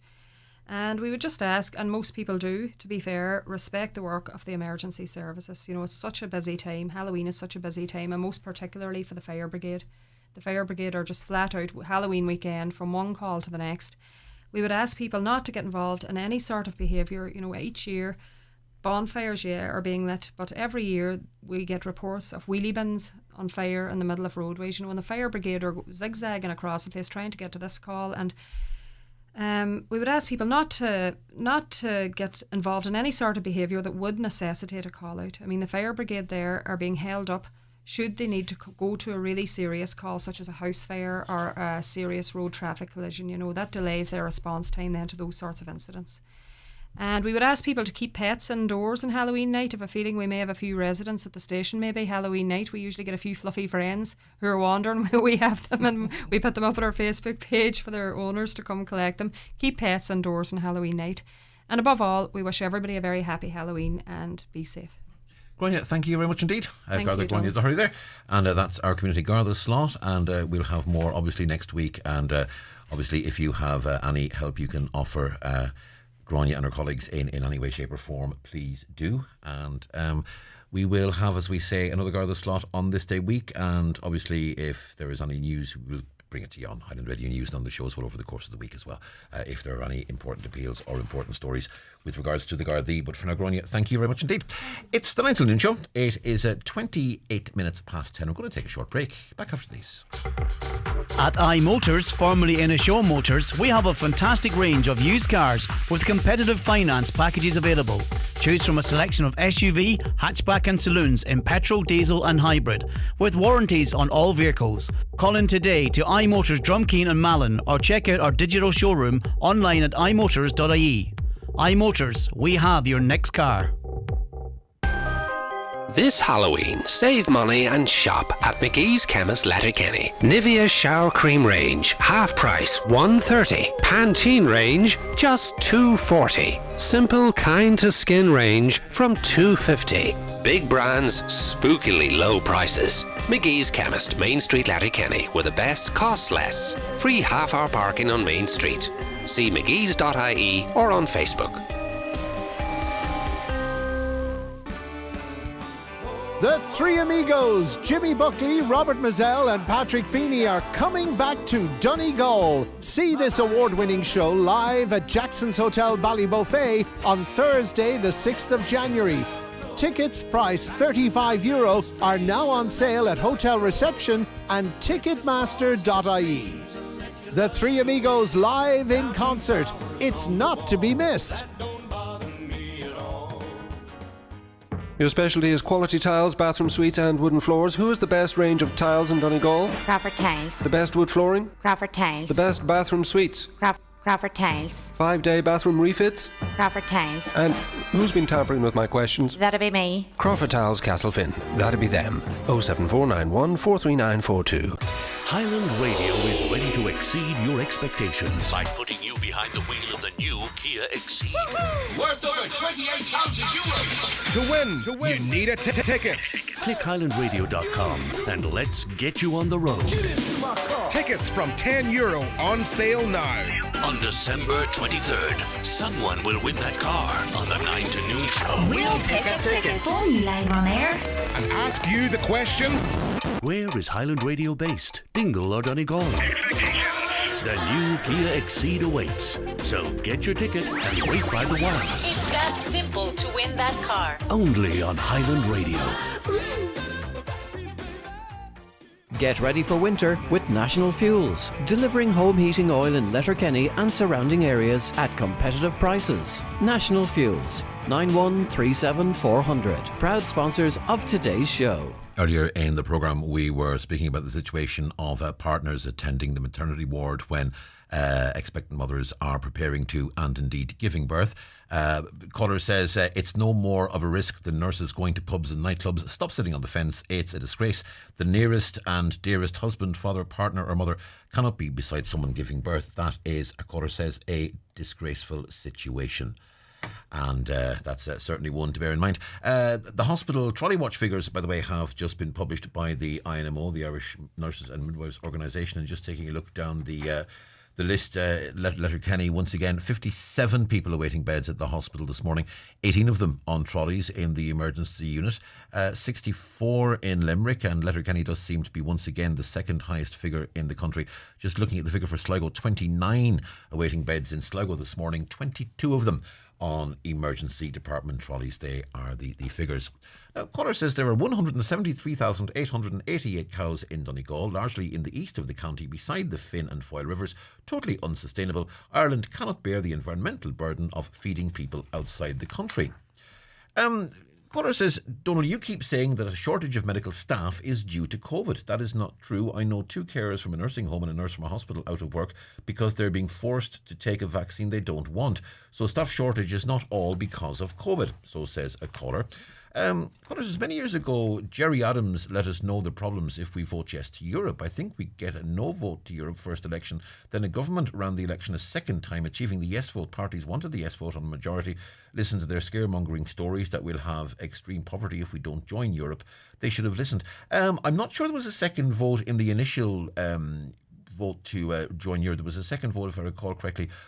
Was it the Nice or the Lisbon Treaty? There was a second vote for Lisbon, I think, That was but that was not a vote to go into Europe. That was a vote to change the structures of the European Parliament and the structures of the European Commission, and indeed change the rules. And yes, indeed, many people do believe that perhaps we should not have had that second vote. But that's a valid point, and caller, thank you for making it. Now, I'm going to take some music. And yesterday, I received what I regard as some very sad news. To my mind, one of the best musical acts, not only in this county but in this country, is Blackbird and Crow. Myra and Stephen in Blackbird and Crow, and they announced yesterday that they are going to put Blackbird and Crow to one side, and they're both going to pursue other projects. They're going to play one more big gig, hopefully in December, as a farewell, but after that, Blackbird and Crow will be no more. They've released 2 albums, which are among the best albums released in this country in this decade, indeed in this century so far, and this is from their most recent album. This is a wonderful song called Sweet Surrender. It has been too many years of standing strong with living in fear.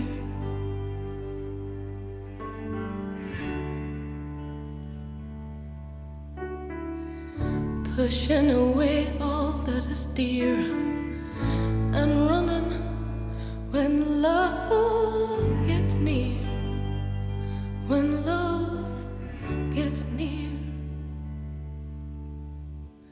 Well, I'm older now and deep down I know that I will forever be a tortured soul.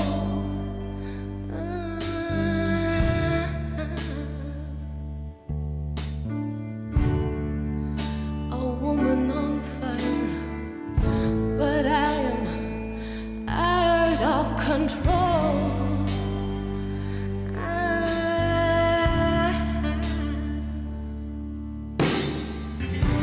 too long I have relied on the fight that is in me. But with each year I get tired and weary.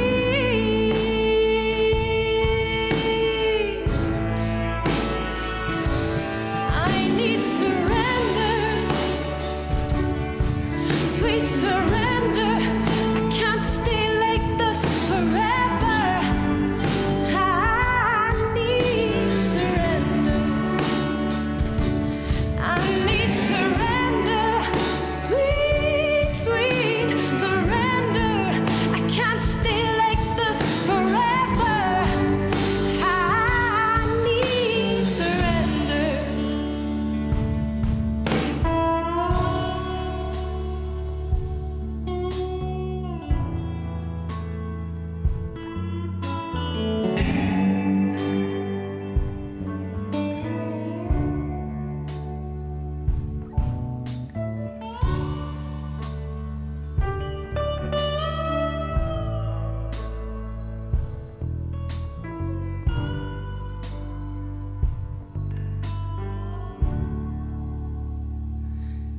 I need surrender,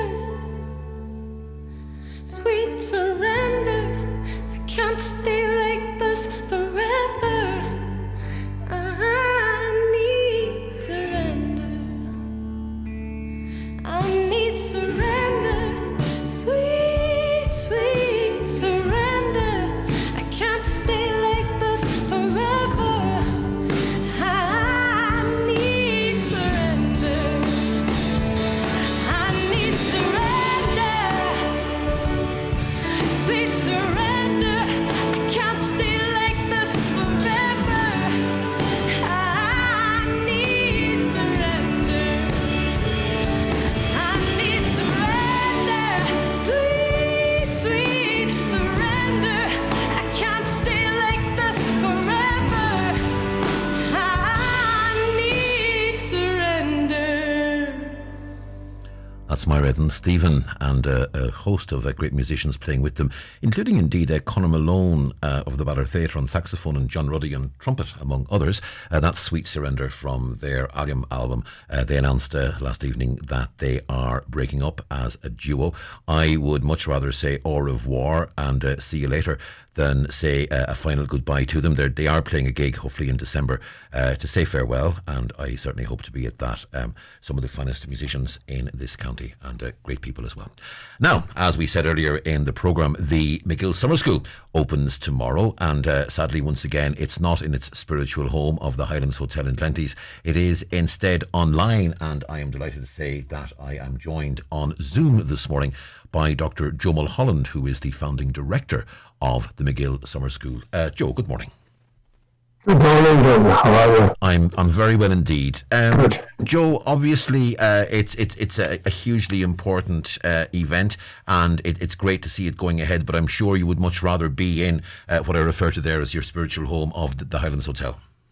Well, of course, if we were in Glentis, and who wouldn't like to be in Glentis on a nice July afternoon, we would not be there in October, I can guarantee you. And if you look around you today, you'll know why. Oh, indeed.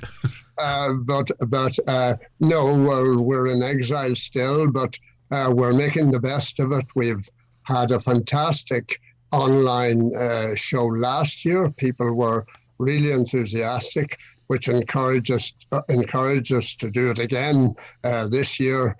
And of course, needs must, because I wouldn't want to bring together anybody in the present circumstances, to be quite honest.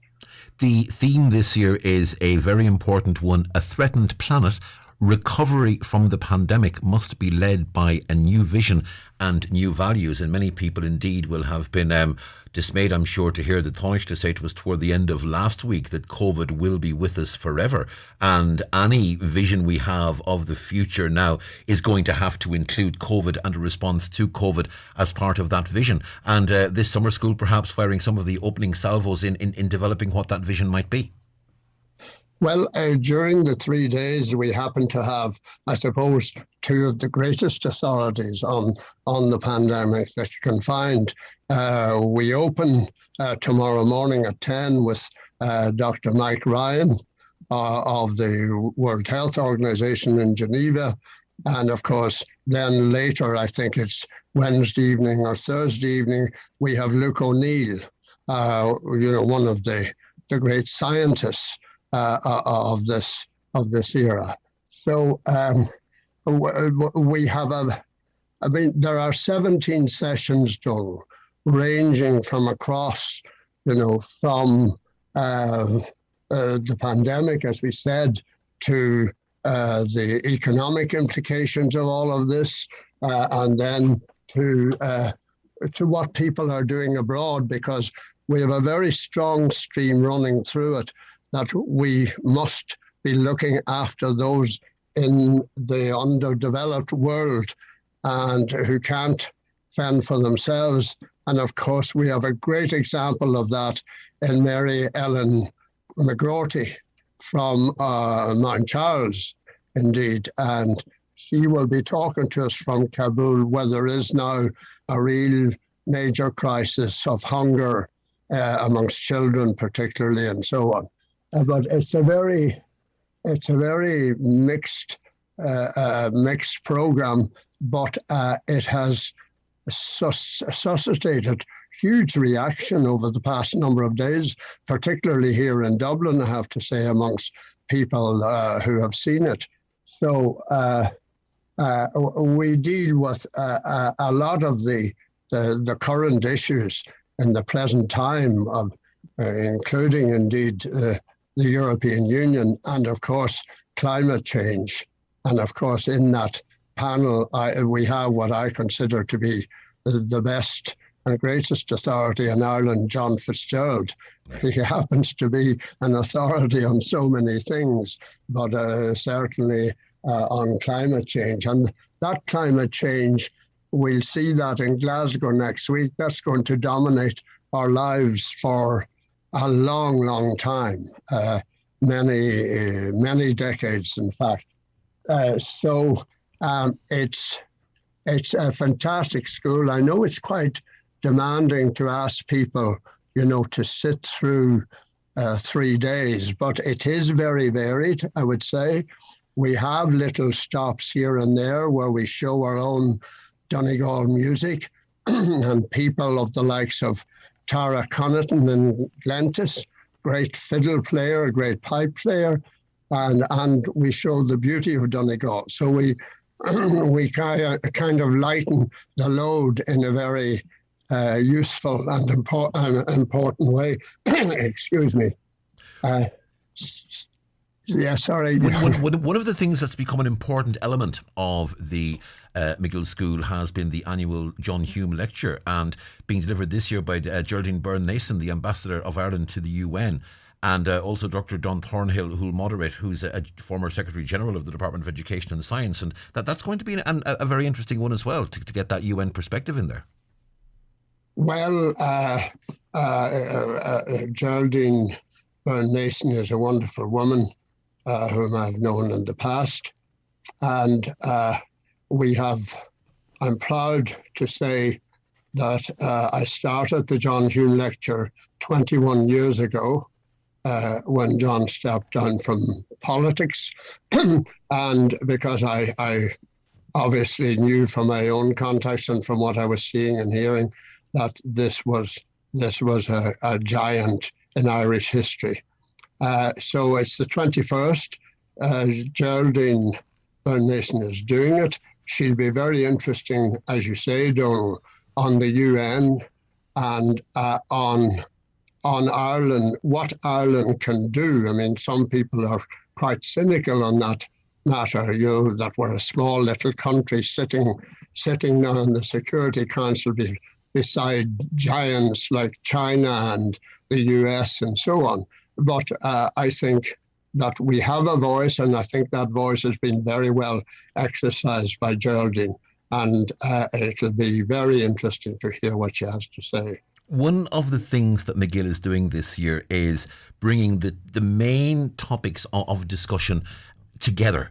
As you said, this is looking at the future. How do we recover from the pandemic with a new vision and new values? But that's being looked at in conjunction with consideration of climate change, in conjunction with consideration of the situation on the seas, in conjunction with the problems in Afghanistan. And I see Mary-Ellen McGroarty, who is in Kabul at the moment and has been a guest on this programme several times in recent months, is taking part as well. And it's bringing all those things together. So very much one of the messages coming from Mcgill this year is we can't speak about climate change without speaking of COVID. We can't speak of COVID without speaking of the environment. We can't speak of the environment without speaking of international geopolitics. And maybe what Mcgill is going to do this year that will make a very important contribution to, the discussion and discourse going forward right across nationally and internationally will be to bring all those differing strands together and ensure that when we discuss the future, we're not just looking at one perspective, we're looking at all of them.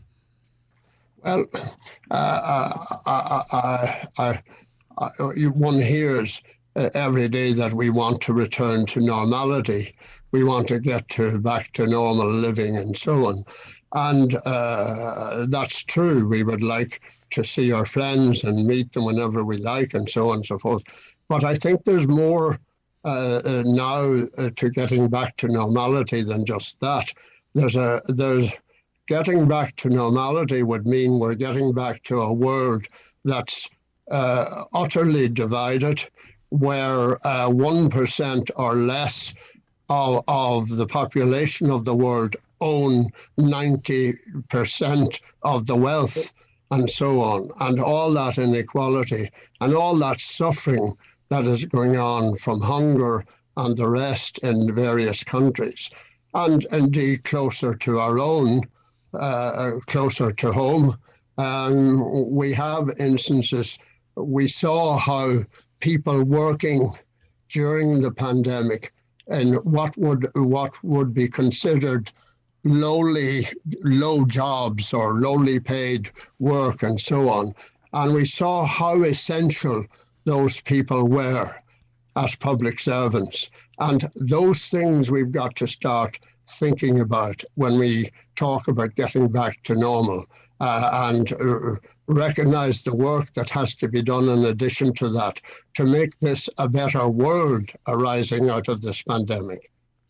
How can people access these discussions? Because the fact that it's online does now open up the Mcgill Summer School to a large extent to people. Previously, one would have had to be physically present in Donegal unless one was watching online through one of the various feeds. But people can now participate fully online because of the situation we're in. How can people get involved, Joe, and get the online tickets and ensure that they can take part in and participate as much as possible in proceedings over the next few days? Well, it's quite simple, Donald. And if it's simple for me, then it's simple for everybody because I'm illiterate in these things. But you go on the Mcgill, www.mcgillsummerschool.com, and you'll see book and so on. And the booking is very quick. And I would point out that for the whole 3 days, it's €20. Because as we have always done in Mcgill, we've kept prices way, way down to allow people access to what we're doing. So it's extremely good value, not to mention its importance, I think, in the light of this country and what's happening. And as we've said, some names people will recognise from the world of politics, from the world of health, from the world of journalism as well.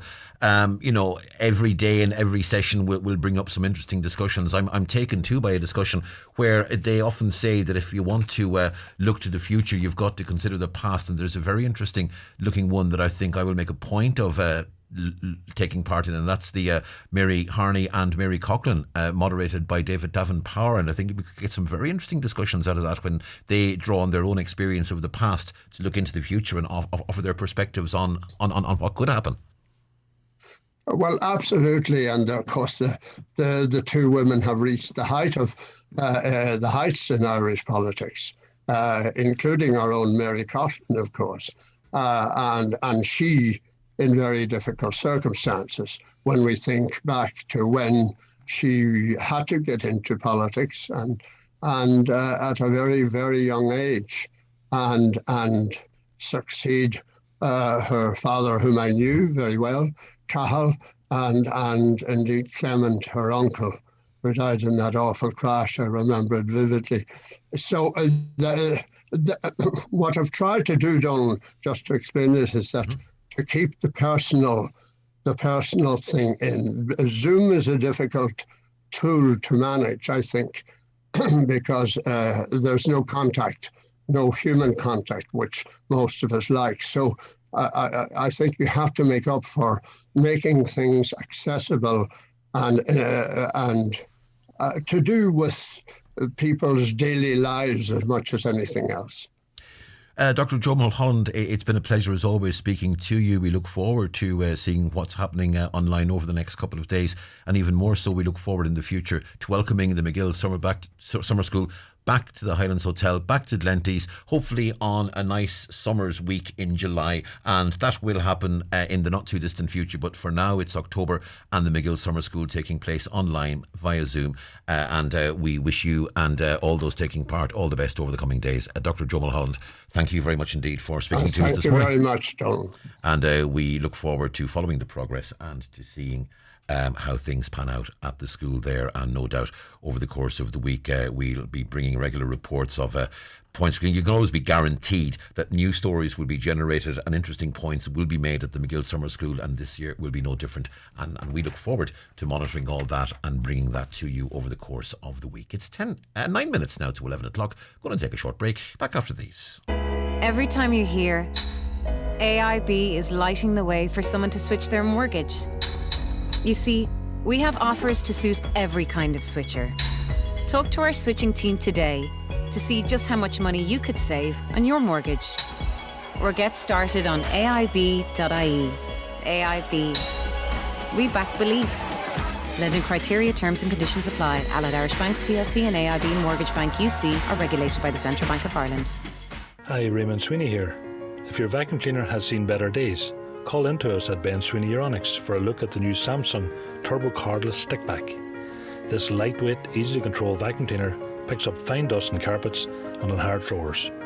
With a 40-minute battery life and a massive 150 watts of suction power, it is now available for €299. Ben Sweeney Euronics, Port Road, Letterkenny, and the shopping centre, Dunlow. Ben Sweeney Euronics. We deliver, we install, we care.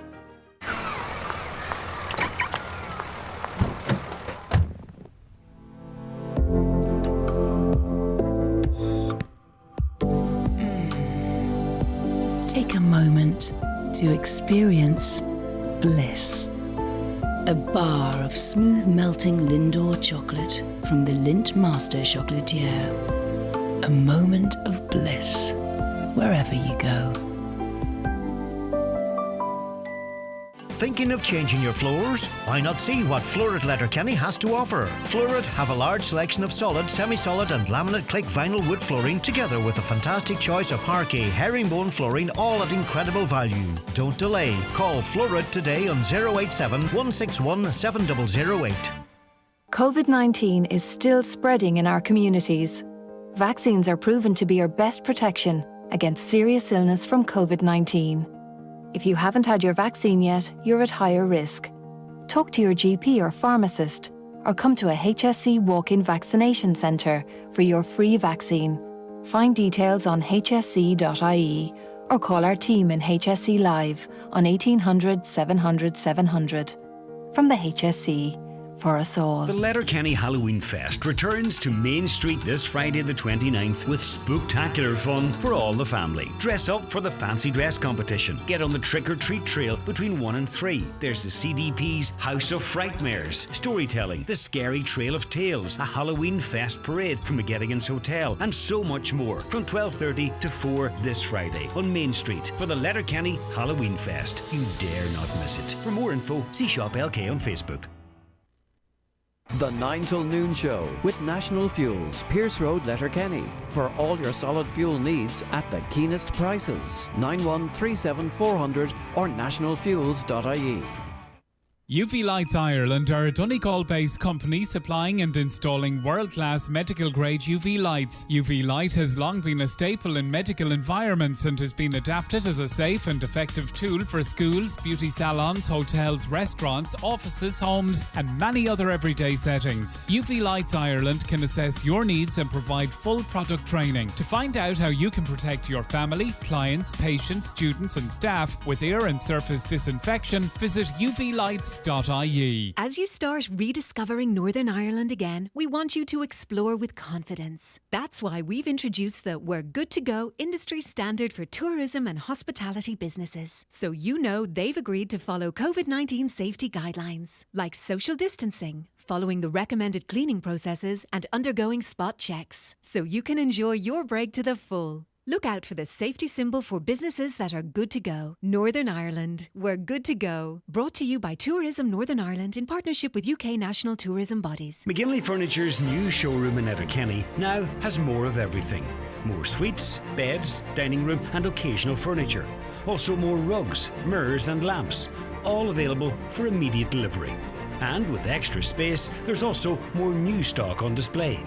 For a beautiful addition to your home. There's more than ever to choose from at McGinley's Furniture on the Joe Boner Link Road, Letterkenny, and at mcginleysfurniture.com. It's where you live, it's where you relax, it's where you make your memories. Your home deserves to look its best with stylish furnishings. At Cooney's Home Interiors, we have everything in store to help recreate your home. Choose from our extensive range of suites, tables, beds, mattresses and home furnishings for every room. Cooney's Home Interiors, Letterkenny. Perfect comfort, perfect style. If you're pregnant, a COVID-19 vaccine will help to protect you and your baby.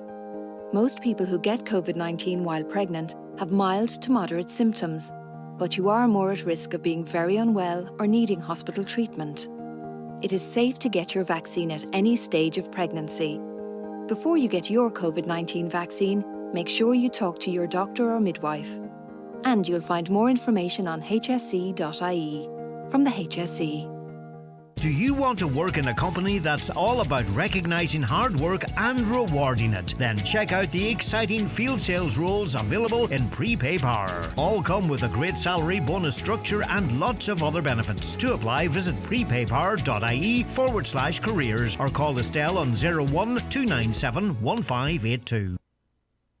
This is the 9 till noon show on Highland Radio. Weather forecast. It'll be windy today. Strong and gusty southwest winds hitting gale force in coastal areas. Rain and drizzle clearing from eastern counties this morning. It'll be rather cloudy with a few patches of rain or drizzle. Mist and low cloud affecting some low coastal areas and hills. Highest temperatures 14 to 16 degrees Celsius. Persistent rain will arrive along the west coast later this evening. And it'll stay wet and windy overnight with persistent and locally heavy rain extending to all areas. A clearance to scattered showers developing toward dawn. Temperatures not falling below 11 to 13 degrees Celsius with southwest winds moderating inland. And tomorrow, scattered showers with some drier and brighter intervals. Highest temperatures 14 to 16. The headlines coming up shortly at 11 o'clock. Before we get there, just a couple of comments. And a caller has drawn our attention to a story that appeared yesterday on the BBC business pages.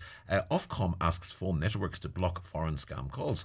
Major phone networks have agreed to automatically block almost all internet calls coming from abroad if they pretend to be from UK numbers, Ofcom has confirmed. And the caller basically asking, could we not do that in the Republic? And it seems to me to be a very good idea because, quite frankly, at this point in time, I'm going to have to build a new shed out back just to fit all the packages that are coming, because I'm now getting 5, 6, 7 package alerts every day at this point, and it is becoming boring. And I know it's the same for many others. I'm also getting calls and I now have a policy, as I've said before on the programme. I have a policy: if I do not recognise a number that is calling my phone, I will not answer it. I will work on the basis that if it's something important, a message will be left. If a message is left and it's an important message, I will call straight back. But at this point in time, I will not answer a call from a number I do not recognise.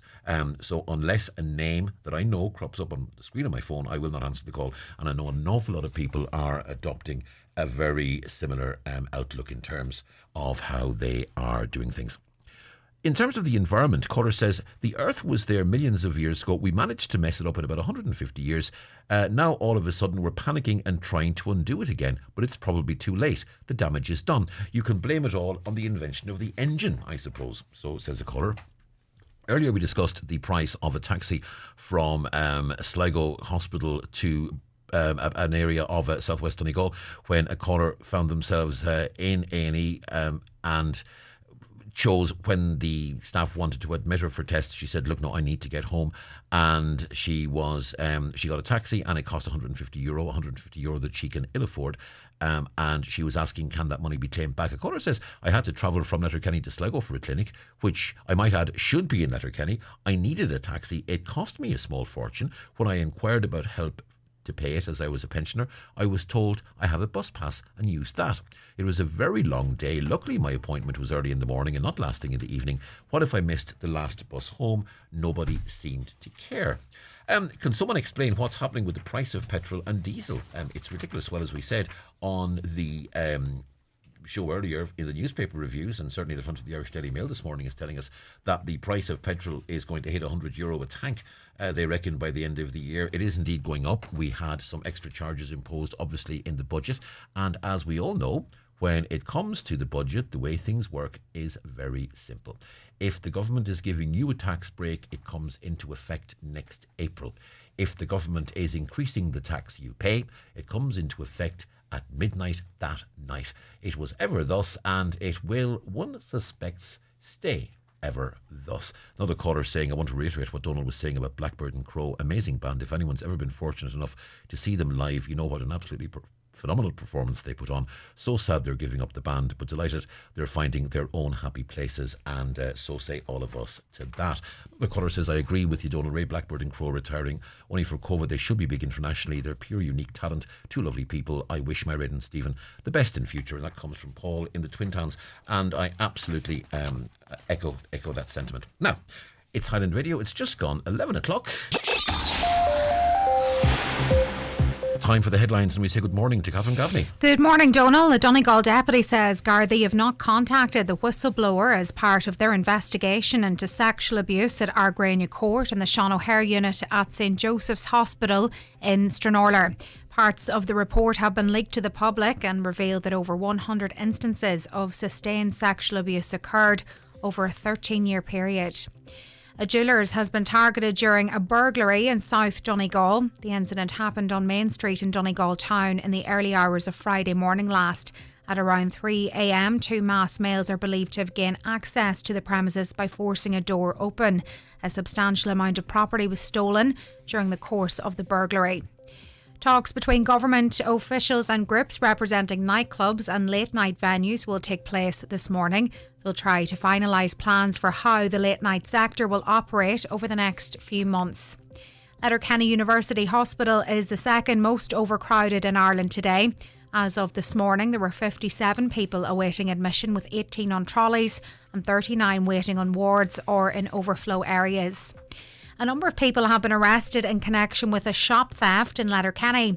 Yesterday, Gardaí were alerted to the theft, which happened at a sports shop on Main Street shortly after 3:30. A number of males had entered the store and had stolen a considerable amount of goods. Letterkenny Roads Policing Unit stopped a car at a checkpoint last night and arrested a driver and two passengers in connection with the theft. Questions are being asked as to why supports for children with intellectual disabilities are still suspended in Carndonagh months after a COVID-19 outbreak in the area.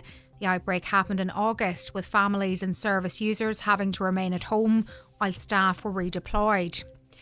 Gardaí are investigating a burglary in Buncrana yesterday evening. The incident happened at Earlsfort at some stage between 7:30 and 9 p.m. Many hospitals and doctor surgeries are still relying on paper records, according to HICWA. It says healthcare in Ireland will remain inefficient and ineffective without urgent reform of how data is stored and shared. And the renowned Mcgill Summer School gets underway tomorrow. The event, normally held in Glenties every year, will be held online again due to the pandemic. That's it for now. We're back with more at 12 noon. At An Post, we know every delivery matters. But new EU customs laws have made sending and receiving parcels from Britain and other non-EU countries a bit more complicated. Here's some tips to keep online shopping simple. Shop with Irish and EU retailers to avoid customs charges. For non-EU purchases, shop with major retailers like Amazon, Boots and River Island. An Post are working with these retailers to apply customs charges at checkout to avoid disruption. And if you're ordering from smaller non-EU retailers, ask them to check out anpost.com/sending, where you'll also find advice if you're sending parcels to non-EU countries. An Post, for your world. The 9 till noon show with National Fuels Letterkenny. For a keen price on your home heating oil, call National Fuels on 9137 400. Earlier I mentioned that you can watch the show on Facebook Live. You can now also do it on YouTube on the Highland Radio Ireland channel. That is online as well. And we've just had a lovely message from James Doherty saying good morning from Pittsburgh, and a message from John, who's watching on the TV on the YouTube app, and he's getting a great picture on the TV, which is really, really good to hear. Also asked to give a wee mention to Maria and Patricia at the Red Row House in Burnfoot. They're running a coffee morning today in aid of the Foyle Hospice, and that's from Kathleen Grant. Now, I want to go to an important issue, and as we said, Micah continues to dominate discourse in Donegal and elsewhere, and there is a very interesting initiative taking place in Buncrana over the coming days, which is intended obviously to highlight the campaign for 100% redress, but also highlight the fact that there is potentially a major problem coming up with where do people whose homes are being knocked down and rebuilt as a result of Micah, where do they live in the meantime? Brian Quinn joins us on the line. Brian, good morning. Good morning, Donald. How are you doing? Very well indeed. Brian, pitch on the pitch is a very stark way of letting us know what's coming down the track. Tell us all about the initiative. Well, it's just to raise awareness of how things could look where people's houses are being demolished. Now, the idea is to get as many tents on the pitch to paint the picture. You know, these people are leaving their homes, but there's nowhere to go for them. Now, you're hoping to get 100 tents onto the pitch at Buncrana GAA Club, and possibly more. And with that in mind, obviously, getting tents is going to be part of the challenge. Well, getting tents is a huge issue for myself. It turns out not a lot of people have old tents available. But, of course, people can come on the day and pitch their tent, whether they want to just leave the tent there for the day or stay and have a chat with other people that are affected by the Micah issue. And as we know, and we have said this, and it is going to very much become an issue. I mean, if someone's house is being demolished and rebuilt, obviously that's them out of the picture for probably minimum 10 months. And, you know, up to a year in most cases, presumably. With that in mind, where do those people live? I mean, we've heard some people talking about trying to get mobile homes and caravans onto the sites. Other people say they're looking for potential rented accommodation. And we know there's a shortage of rented accommodation already. And what's coming down the line is potentially very serious. Not to mention, if we're bringing people into the county to work on this new construction that's going to be taking place, where are they going to live? Exactly. There's just going to be nowhere for anybody, unfortunately, and it really needs to be looked into at a government level. I think Paddy Diver's doing a great campaign to try and get the people that are worst affected at the minute, to try and get them rehoused before Christmas. But it's going to take more than just Paddy Diver. We need an army of Paddy Divers to get the people sorted. Obviously, everyone's going to be looking towards November 9th and see what package of measures comes out from government, and see if government has anything it can offer in terms of rehousing. But at this point in time, certainly that there are no indications that there is a rehousing plan, that there is any kind of a scheme that people can easily apply to be included in now. So we're going to have to wait and see exactly what's on the table in that respect. But one gets the feeling there's not, initially at least, there's not going to be an awful lot there to address this issue. Well, that's it. And that's why I've kind of chose the 6th of November, because with hopefully a good answer on the 9th, I want to paint the picture of how many people are going to be looking for, I suppose you could call it, emergency accommodation in the next 6 months to 2 years. I mean, it's something that you can't put down in black and white. It's somebody's going to plan to demolish their house. They're going to need to go somewhere, and you'll have thousands of people planning to demolish houses at the same time.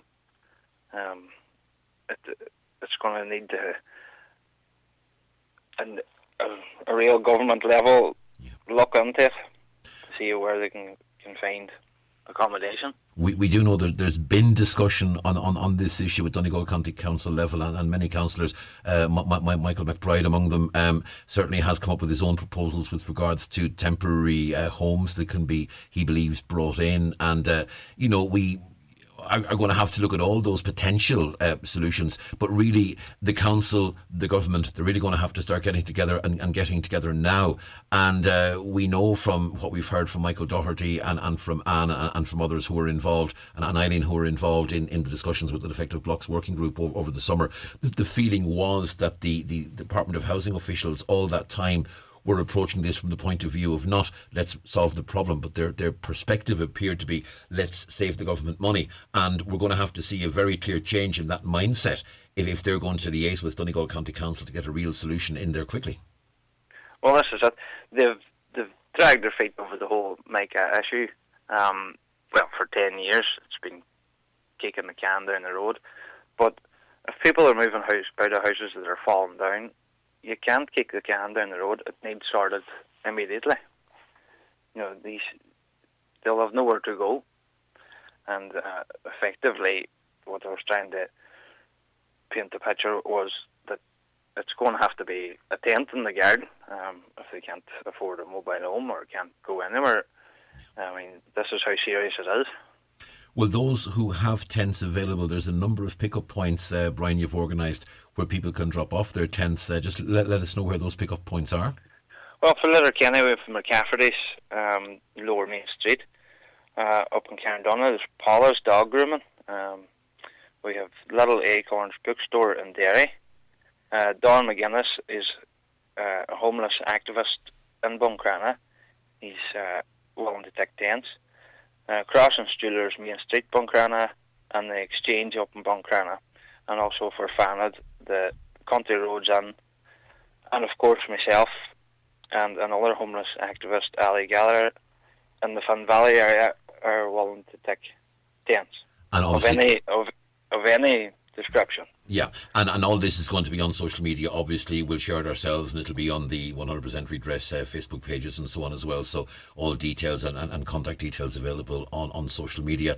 And if people are going to give you tents and they don't want them back, Brian, you're making arrangements to have them donated on to homeless charities. Oh, of course, Ali and Don are going to look after any tents that are in good enough condition to pass on to homeless organisations. Which more than likely will be transported to Dublin. So this pitch on the pitch demonstration, as we said, it's taking part on November 6th on the GAA pitch in Buncrana. Just to highlight, and it's going to be a very stark visual image, and hopefully it's an image that's going to bring it home to people both locally and indeed, and perhaps more importantly, nationally as well, just days before this comes before Cabinet. Well, I hope that we get a huge crowd and the pitch will be full of tents, and it will be a very stark picture, as you said. In the meantime, obviously, we'll be keeping a close eye on this and giving it coverage on the day, Brian. But for the moment, thank you very much indeed. As we say, more details on this initiative online, and you can also see more about this on the various social media pages with the 100% Redress Micah Action Group and so on. But for now, Brian Quinn, thank you very much indeed. Thanks for your time, Donald. It's our pleasure as always. So that's Brian there calling us from Inishowen, and that will be a very, very stark visual representation, I think. The caller says, I was watching football over the weekend. I was surprised to see so many in the dugout so close together not wearing masks. So much for taking personal responsibility. It's Peam's most guidelines are now out the window. As someone who missed a close relative's funeral because of guidelines, this behaviour sickens me. We were talking about fireworks earlier. Caller says, my dog is terrified of fireworks. Ban them. Oh, yeah, I forgot. They're illegal anyway. So like drugs, why are they illegal when the forces of law and order can't seem to stop them? Maybe tax them all, fund safety and health awareness and proper health and rehab care. It's the age-old thing. Gardaí will tell you that they have, they will cease a certain amount of fireworks every year. And part of the problem we have with fireworks, of course, is that half an hour up the road, you can legally purchase fireworks in a shop. And that's one of the issues we have, particularly in this county. It's a different situation, perhaps further down the country. But when you're in this county, when you're in Donegal, the reality of it is you can, from parts of the county, you can go 10 minutes up the road and you can buy fireworks legally, and that is part of the issue. It's approaching 11:15. Going to take a short break. Back after these. Business owners, are you wondering what to do for your staff for Christmas? Well, at Kelly Centre in Letterkenny, there's great hampers to suit all budgets, with delivery available. Luxury hampers are a speciality. There's also vouchers for Kelly's award-winning diner or Circle K fuel at the forecourt. Get Christmas sorted for your staff now by calling Kelly Centre, Mountaintop Letterkenny on 91222026. Do you need a little extra help staying in your home? At Bluebird Care, we offer a wide variety of QMark-approved personalised home care services across Donegal. And our fully trained and committed staff will always meet your care needs with kindness, compassion and dignity. To get your personal home care assessment plan, visit bluebirdcare.ie or call our care team today on 07491 29562 and bring care home. Ireland is proceeding carefully with our plan to manage COVID-19. However, with infection rates increasing, along with hospitalisations and ICU admissions, we will keep using our COVID passes and all redouble our efforts to protect the progress we have made and keep moving forward.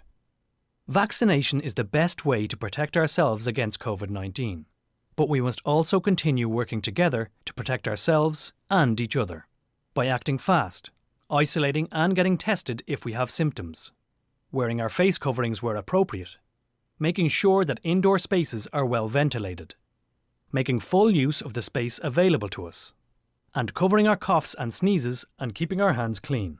And remember, if you are in a place where guidelines are not being followed and you don't feel safe, take your business elsewhere.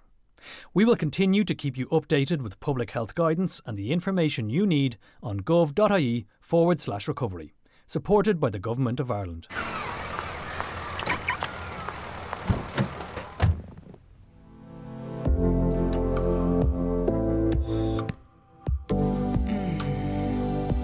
Take a moment to experience bliss. A bar of smooth melting Lindor chocolate from the Lindt Master Chocolatier. A moment of bliss wherever you go. Around the Northwest and the Highland Radio Outside broadcast team are live this Friday from Callahan's Electrical Letterkenny to celebrate their 50th year in business. There'll be lots of giveaways in store and online this Friday at Callahan's Electrical Letterkenny. Highland Radio Time Checks, brought to you by Letterkenny Shopping Centre, the centre of shopping in Donegal. Free parking and shopping all under one roof. Letterkenny Shopping Centre, bringing you the time at... It is 17 minutes past 11 o'clock. The 9 till noon show with National Fuels, Pierce Road, Letterkenny. For all your solid fuel needs at the keenest prices. 9137 400 or nationalfuels.ie. This is the 9 till noon show on Highland Radio. And in recent times, we've all been shocked by the deaths of Conor, Carla and Dara McGinley, who died at the hands of their mother, who in May of this year was found not guilty of murder, by reason of insanity. I'm joined on Zoom this morning by their father, Andrew. Andrew, good morning. Good morning. Andrew, the first question obviously is how are you? Yeah, I'm all right. I'm focused on the projects that I'm doing in memory of Conor, Carla, and Dara, and it's. I've been struggling to find a word to explain the feeling that it gives me, these projects. But somebody this weekend, a light bulb moment, said it's love that you're feeling. Yeah. Because I felt that it was bringing me happiness or joy, but they weren't the right words. It's just love that is behind this and lifts me, in all honesty. And there's also a pride in your own heart for what your children in their short lives had achieved and the impact they had made on those who knew them, and you want to bring that forward, and you want to make sure that their memories are kept, but also that in a sense they led you. It isn't you doing something off your own bat. It's almost that they, through their lives, led you to where you are now, and you're following a path that they pretty much put you on. It is indeed. Shortly after they died, I just remember standing outside the house and thinking about the last time I held them and kissed them, and for me, the last promises that I made to them that I hadn't got round to keeping, because you always make promises to your kids. I promise I'll bring you to the zoo, and you bring them to the zoo, and I promise I'll buy you ice cream, and you get them ice cream. But Conor had asked me to help him with a YouTube channel. So Conor's Clips is now on YouTube, and I support that on Twitter and Instagram, and that gives me every interaction that I do within that. I'm happy, and I'm doing it with him in mind. I post some of his jokes. He was a funny kid. Initially, Conor's Clips was going to be comedy sketches. I still have the notebook in the house of he had written down some ideas, and I'd written down some ideas, but we hadn't quite got round to filming. So Conor's Clips is there, and it brings me great love to see that there. Carla wanted a snowman. November 2019, we scraped enough snow together about the size of a pint glass, and but I promised her a bigger one when it would snow more, and more snow didn't come. But on the 13th of November, on Saturday the 13th, the Irish Independent will be launching the Snowman for Carla colouring competition. So anybody who buys the paper that day, or they can download it from the site, Snowman for Carla, or from the Independent, there'll be a snowman colouring competition that day. So I'm delighted to see that one coming to life as well. Yeah. I suppose the main one at the moment is the As Dara Did charity. And Dara was very much involved in the local sports club, involved in the local community, and you want to make sure that name is kept forward by ensuring that the support of the family and your own support keeps going into the sports club, and again, that the memory is preserved, but the vision that Dara had as someone involved in sport and involved in the community, that keeps going, and you're going to make sure it does. He was involved in absolutely everything, sporting and non-sporting. He was in the Lego clubs and the drama clubs. He just joined Conor in the drama club. And I just feel that if everybody got involved, as Dara did, our clubs and societies would be well supported and have no end of volunteers and help and assistance. And that's what they need. So that's what the charity is aiming to do. We are looking for people to apply for funds, and they can do that through the website, asdaradid.ie. But we're focused on helping people who have little projects in mind, to encourage people to get involved. To give some examples, the Mullingar Town Band, we're sponsoring some musical instruments because they don't have enough, so that they can have more to get people involved. The Maynooth Handball Club, we're giving out a handball. We're funding a handball for every child in the club, so they can get involved in handball. In Donegal Town, we did the Donegal Town Basketball Club, the under-8s and the under-10s, some equipment so that they would have that. There's just been quite a few projects, but we're keen to help more because we're fundraising at the moment, which is going very well. Delighted to be able to tell you all that, and he heard about me on Highland Radio, is that Daniel O'Donnell is going to do a concert for me. For As Dara Did, and it's going to be a raffle.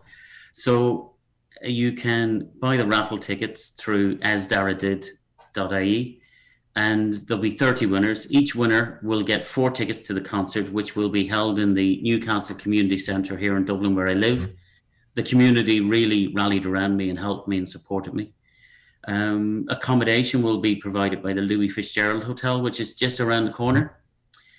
Food will be provided by Derry Clark, who people may know from RT's Lords and Ladles. He lives locally, and Sodexo, who I work with, who do workplace services.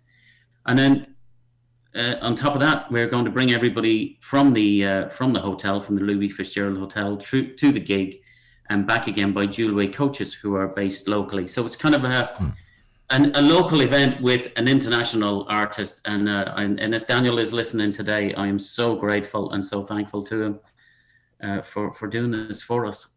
Well, I mean, I know from my own personal experience, I mean, you know, that there is no one better than Daniel for supporting people like that. And indeed, he does do that. And when Daniel does a concert, I can absolutely tell you, as you already know, he puts his heart and soul into that concert, and you know, an absolutely fantastic person, and it's great to see that happening. Andrew, from the point of view of the work you're doing, obviously the tickets for the raffle are on sale until December 12th, and you're going to do the draw for the tickets on the 15th, and that is a very special day.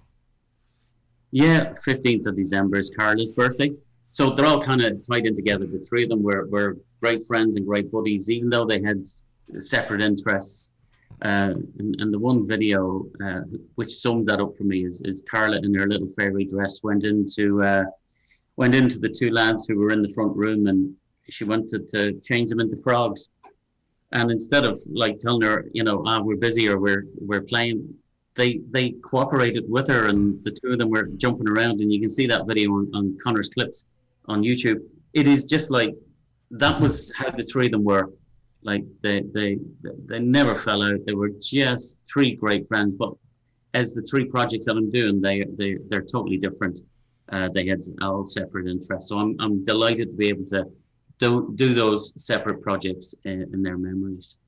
And great for you from that point of view, that you do have videos like that, and you have the videos that actually, you know, sometimes the pictures we have are the formal pictures taken in formal settings, formally dressed up. What you actually have is a real representation and memory of the way the children really were in real life. And that's, I'm sure, is going to sustain you through some of the hard times, that you can actually sit down and watch that and know that is what you're focused on now, is commemorating that and honouring that into the future. Yeah, it was quite funny, because a lot of people ask me, why do we have so many photographs? We were just... I think if people look at the photographs, they're not staged. We haven't told them stand there till we take a picture. It's whilst they were doing other bits and pieces, and we would just say smile, and they were so used to it, they would just turn and give a smile, but they would just be playing. Or I posted some this morning of Dara. He was in the playground trying to push a big metal merry-go-round on his own, and it was just that I would have just picked up the phone, took a picture, and then I would have told him to hop on and give him a push. So it's those spur of the moment ones which I think are just so special to me now, because they're not posed and they're not formal or anything like that. And yeah, it gives me a lot of love looking back at those. The concert, Daniel O'Donnell concert, takes place in the Newcastle Community Centre on the 2nd of June next year. The tickets available for the raffle now, Andrew, it's asdaradid.ie. It is indeed, DARRAGH. That's the spelling of Dara for us, but it's June next year. He hasn't played in Ireland, I believe, since 2019. So anybody keen to see Daniel in Ireland, buy a raffle ticket. Yeah, and the tickets on sale until December 12th, and then the draw taking place on, as we said, what would have been Carla's 5th birthday, December 15th. Yeah, they are indeed, and a lot of what I do is based around those special days and meaningful days for them. Andrew, thanks indeed for speaking to us this morning. We wish you the best with the initiative, indeed, with all three initiatives and with the raffle as well. I have no doubt that concert will be a sellout. I have no doubt that you will raise quite a lot of money via the raffle, and it's good to know that the children's memory is being sustained in this way, and the love that, as you say, is in your heart, that's going to sustain you into the future as well. Andrew, thanks very much indeed. Thank you very much. That was Andrew Mcgill there speaking to us from his home in Dublin. And those raffle tickets, as we said, asdarragh.ie. It's ASDARRAGH did.ie. We'll take a short break. At Letterkenny Concrete, we are synonymous with supplying quality blocks and concrete. If you are building or redeveloping, we have a floor solution that offers low running costs for underfloor heating whilst providing better energy ratings. Semfloor is a BBA-approved high-performance cement-based self-compacting liquid screed. With easy installation, it reduces time and cost with foot traffic within 24 to 48 hours. For more information on Semfloor, call Letterkenny Concrete today on 07491 22773. You'll be glad you did. So Good Juice is an award-winning naturally homegrown juice shot. 100% organic juice offers a choice of 3 key ingredients. Wheatgrass, helping your immune system. Turmeric and ginger, works effectively as an anti-inflammatory. Beetroot and ginger, improves blood flow and reduces blood pressure. All great for boosting energy. Available in McGee's Butchers Letterkenny, McConnell's Butchers Ballybuffet, Daly's Lannonside Butchers Ramelton and Paul's Butchers Rathmullen. So Good Juice. Start something good today. As you start rediscovering Northern Ireland again, we want you to explore with confidence. That's why we've introduced the We're Good to Go industry standard for tourism and hospitality businesses. So you know they've agreed to follow COVID-19 safety guidelines, like social distancing, following the recommended cleaning processes and undergoing spot checks, so you can enjoy your break to the full. Look out for the safety symbol for businesses that are good to go. Northern Ireland, we're good to go. Brought to you by Tourism Northern Ireland in partnership with UK national tourism bodies. Callahan's Electrical, Letterkenny and Burt, celebrating 50 years in business. As a thank you to our customers for all the support and business throughout these years, we're holding the giveaway of all giveaways. Think Rangemaster, think LG, think Maxlight, to name but a few. Stay tuned to our Instagram and Facebook pages for more details. Callahan's Electrical, Letterkenny and Burt, your #1 electrical appliance specialist for 50 years. Cross-border employers are invited to attend a free Employers Incentives lunch event on Wednesday the 27th of October at the Bishopsgate Hotel, Derry, organised by the London Derry Chamber and Urays Cross-Border Partnership in collaboration with the Letterkenny Chamber. Book your place by emailing Anna at londonderrychamber.co.uk. The 9 till noon show with National Fuels Letterkenny. For a keen price on your home heating oil, call National Fuels on 9137 400. Just want to remind you that Highland Radio have teamed up once again with our friends at iMotors in Drumkeen and Malin to offer one lucky listener the opportunity to win a brand new Kia Exceed, built with all the extras you'd expect from a Kia and worth over €28,000. This petrol model in white can be all yours for as little as €10. To enter, simply log on to highlandradio.com and click on the win a car icon. It'll allow you purchase a ticket for the draw and answer one simple question. Tickets are €10 each. You can purchase 6 for €50 or 10 for €80. The draw will take place on the 9 till noon show on Thursday, December 23rd.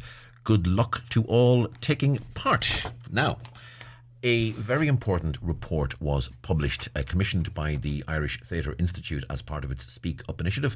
It's a call for change. The report is toward creating a safe and respectful working environment for the arts. And I'm delighted to say I'm joined on the line by Maureen Connelly, who's the Director of the Arts Council. Maureen, good morning. Good morning, Donal. How are you? Very well indeed, thank you. Maureen, there's been, I suppose, a focus in the past few months on those working in the arts and the impact COVID had on them. But what's also coming out as there's more discussion about working in the arts is that there are other elements of working in the arts where people have had experiences which have been less than positive. There have been indeed, and as you say, a report that was published last Thursday, which was commissioned by the Department of Culture from the Irish Theatre Institute, showed some pretty stark findings. Over 1,300 people responded to the survey, and 70% of those surveyed described having experienced harmful behaviours themselves in the arts sector. Now, those harmful behaviours range on the spectrum from bullying and humiliation to assault and sexual assault. As well as those 70% who experience it themselves, 53% of those who respond to the survey say that they have witnessed others experiencing harmful behaviour. So it makes for very, very sobering and concerning reading. And The intention with the Irish Theatre Institute was to establish what is the actual state of play. So it's building on work that they had done back in 2017, which specifically looked at the theatre sector.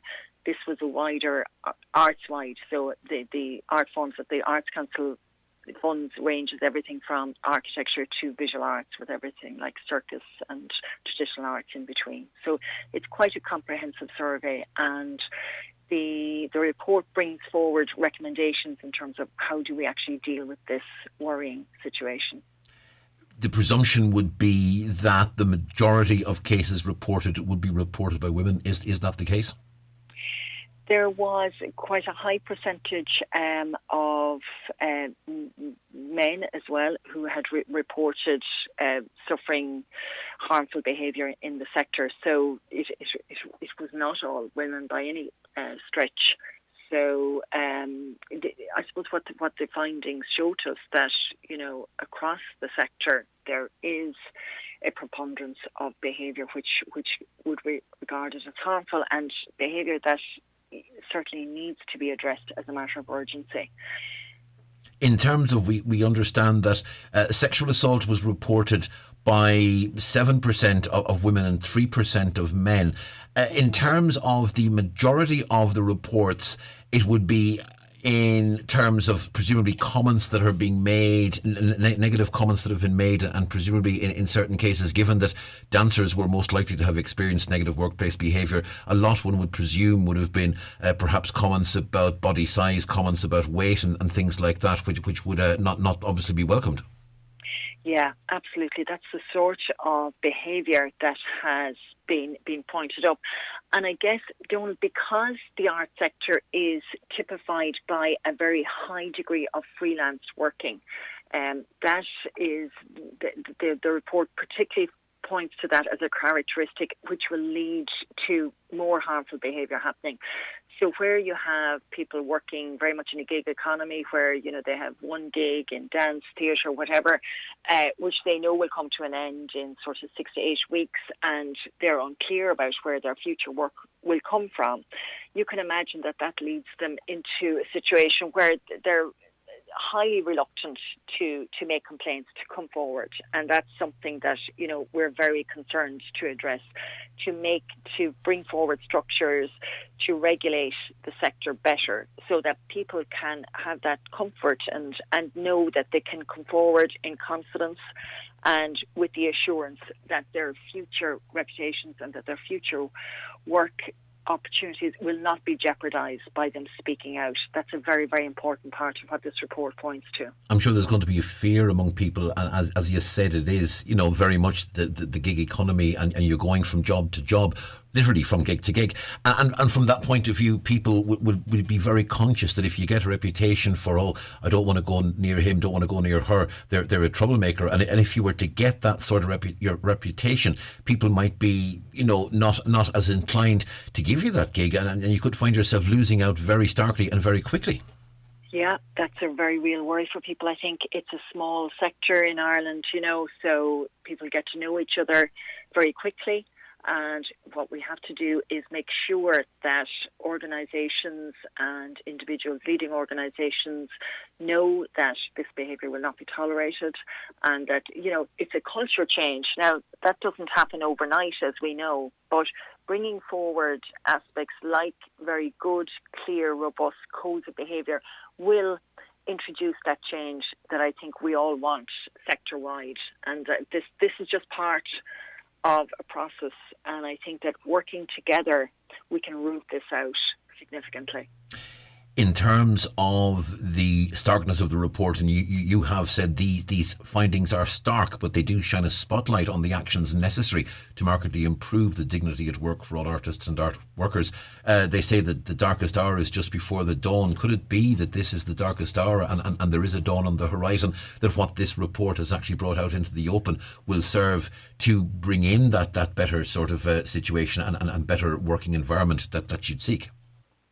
I think you're right. I would be optimistic about the future. I think something like the report serves a great service in its very self, in terms of its awareness. You know, it's all of us knowing that the behaviour in the arts sector is not ideal by any stretch, and knowing that working together we can resolve to make it better, and that the Arts Council has a new historic level of funding from the government. That's going to help greatly with this in terms of us making sure that the organisations and artists who we fund are entirely clear on their responsibilities to their employees, whether they're freelance or whether they're on the books, and it's about good governance and good HR practices. And with this increased funding, we'll certainly be able to help the sector to improve itself radically in the coming years. Just changing the subject slightly, if you don't mind, Maureen, just with your Arts Council hat on, obviously we're seeing more theatres reopening, we're seeing more music events taking place, we're seeing more galleries reopen, we're seeing the arts slowly but surely at this point become a part of our outdoor lives again, and people are going out a little bit more, and there is a lot more happening now than was happening 6 months ago. Obviously, as the Director of the Arts Council, you would be hoping that will continue and looking forward to better days ahead. Yes, it's been really invigorating in the last month or two to see venues open and back now to full capacity. What's been particularly striking, Donal, is to observe how the front of house staffs and the marketing and the production people and the box office people have all dealt with the public. They are highly, highly professional. There's a very strong adherence to protocols, to temperature checking, COVID certs and so on. So very quickly they brought their own front of house and health and safety standards up to a very, very high level. So I would like to encourage the public to take that step out and to make sure and enjoy everything that's on your doorstep there, because we really need to support the art sector as they come back and as they present these fantastic events for us. They've been through a most horrendous time, like artists. I think it's widely known now. It's almost a cliche to say we're first to stop and last to come back. But it's certainly true, and because they have suffered so disproportionately, it's time for us to support artists like never before. And one of the things I think the pandemic did do was it did shine a light on those who work in the sector, not in the public eye, not necessarily as performers, but those who are working backstage and working front of house and so on. And I remember, indeed, I think it was Henry Rollins once posted something up on his website a few years back when he saw someone abuse a member of backstage during a rock gig, and he put down a thing that says, you must remember that those people who work backstage are there long before you arrive, and they're there long after you leave. They should get your wages and you should get theirs, which I thought was an absolutely wonderful thing to say. That's powerful, and you're right. The pandemic has allowed us to look at what actually goes into making an artistic event a show, and there are so many people who are critical to it. And I think there's a far better understanding now of the skills and the dedication that goes into it. And I feel that, people will never be taken for granted again, I hope, and actually the report last Thursday is very much part of that mix. This is a fantastic profession. Like, people work incredible long hours. They're phenomenally dedicated. And they're dedicated to presenting the work of artists as well as they can. And they're also dedicated to making sure that the public can enjoy the arts in a safe and enjoyable atmosphere. So I'm really staggered, more so now than ever, as I go about the country and attend events, and just to see the dedication and sense of responsibility. It's absolutely terrific, and we owe it to everybody who behaves so well in the arts sector to make sure that we root bad behaviour out so that the profession can flourish like never before in the years to come. Maureen Kennelly, Director of the Arts Council, thanks indeed for speaking to us this morning. Thank you, Donal. Thank you. That's Maureen there, and a positive area to finish on, but that report certainly does make stark reading. As she said, out of 1,343 survey respondents, 70% said they had experienced bullying, harassment, sexual harassment, humiliation, victimisation, assault or sexual assault, while 53% had witnessed it, and they are the findings of that report. Just a few of her comments. My oldest boy came home from national school yesterday. He had a form with him for secondary school for next year. They used to be allowed a day tour around the school they're going to help them easily into the transition. That's not going to happen this year. Instead, they'll get a virtual tour. He has anxiety about this. How can hundreds be allowed into nightclubs and concerts, but a child can't get a school tour of his new school? Mental health is being lost, a caller says. A caller makes an interesting point. I insure my car via AA Car Insurance. When I asked when I could collect my rebate, I was told their insurer, Aviva, is not giving rebates. The AA website indicates that rebate checks will be sent out by the end of June. It's a bit ironic that back in April it was the AA who were pushing for rebates. Is anybody else having the same issue with their insurance? As I understand it now, the AA is a lobbying organisation for motorists, so the Automobile Association as a lobbying organisation certainly would, we would expect, be lobbying to get rebates from all companies. They do offer insurance, but they offer it as a facilitator stroke broker. They don't actually, as I understand it, they don't offer the insurance themselves. So they get it through a company that isn't offering rebates. Now, I know a lot of companies that would have maybe offered a rebate last year will not be offering a rebate this year. And that is just going to be the situation, I suspect, going into the future. We're going to be talking about travel in just a few moments, so we're going to take a short break first. Back after these. Awalia is a free mortgage arrears support scheme providing financial, legal and insolvency advice to help you keep your home. If you are in serious mortgage arrears, please reach out to Awalia today. Call 081807 2000 or visit mabs.ie/Awalia, an initiative of the Government of Ireland. At iMotors, formerly Inishow Motors, we have a fantastic range of used cars with competitive finance packages available. Choose from a selection of SUV, hatchback and saloons in petrol, diesel and hybrid, with warranties on all vehicles. Call in today to iMotors Drumkeen and Malin or check out our digital showroom online at imotors.ie. iMotors, we have your next car. Have you just passed your driving test? Are you thinking of buying your first car? Modern Motors Letterkenny have a large selection of quality used cars priced to sell today. With a choice of 1 litre engines, perfect for low running cost, with lower insurance premiums and road tax. View our stock at modernmotors.ie. Make one big call today that delights you. One call that comforts you. One call that puts you on another level. Make one big call now and switch to Super Value Insurance. You'll get a great price on the home cover you need. Plus, you'll get €40 in rewards. So make one big call to 1890 111111 and our customer care team will quickly take care of the rest. That's one big call to Super Value Insurance. €40 in rewards includes two €10 or €40 spend vouchers and €20 worth of real rewards points. Contents only excluded. This home insurance is underwritten by AXA Insurance DAC. Super Value Financial Services DAC. Trading as Super Value Insurance is regulated by the Central Bank of Ireland. Thinking of a trip to Belfast? A night away from the kids, a Christmas shopping trip, a get-together with friends for the perfect city centre overnight stay with on-site car parking, walking distance to Belfast city centre and a We're Good to Go industry standard accreditation. Radisson Blu ticks all the boxes. Take advantage of the special £79 bed and breakfast rate for 2 adults. Visit radissonblue.com or call 048 9043 4065 to book. Terms and conditions apply. Highland Radio weather updates brought to you by Grant. Take home heating efficiency to new levels with Grant's air-to-water heat pump and underfloor heating. Visit grant.eu.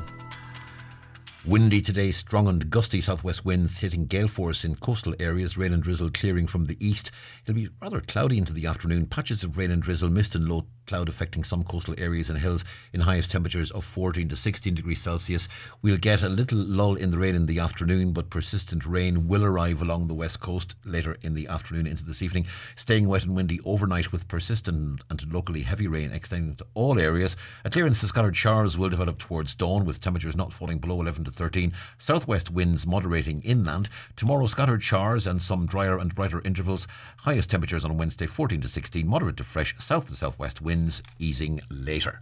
Now, when you hear all this wind and rain, the temperatures are a bit mild, but we're still talking about wind and we're talking about rain, and your mind is almost automatically going to move to travel and to sunnier climes and to wonder what the situation is with regards to branching out and travelling. Delighted to say we're joined on the line, on Zoom indeed, by Emma Mcgill, who's Director of Atlantic Travel in Letterkenny. Emma, good morning to you. Good morning, Donald. Emma, I want to talk to you a little about travel at the moment. And before I do, though, just the situation with the US is changing from the 8th of next month, and that's less than a fortnight away at this stage.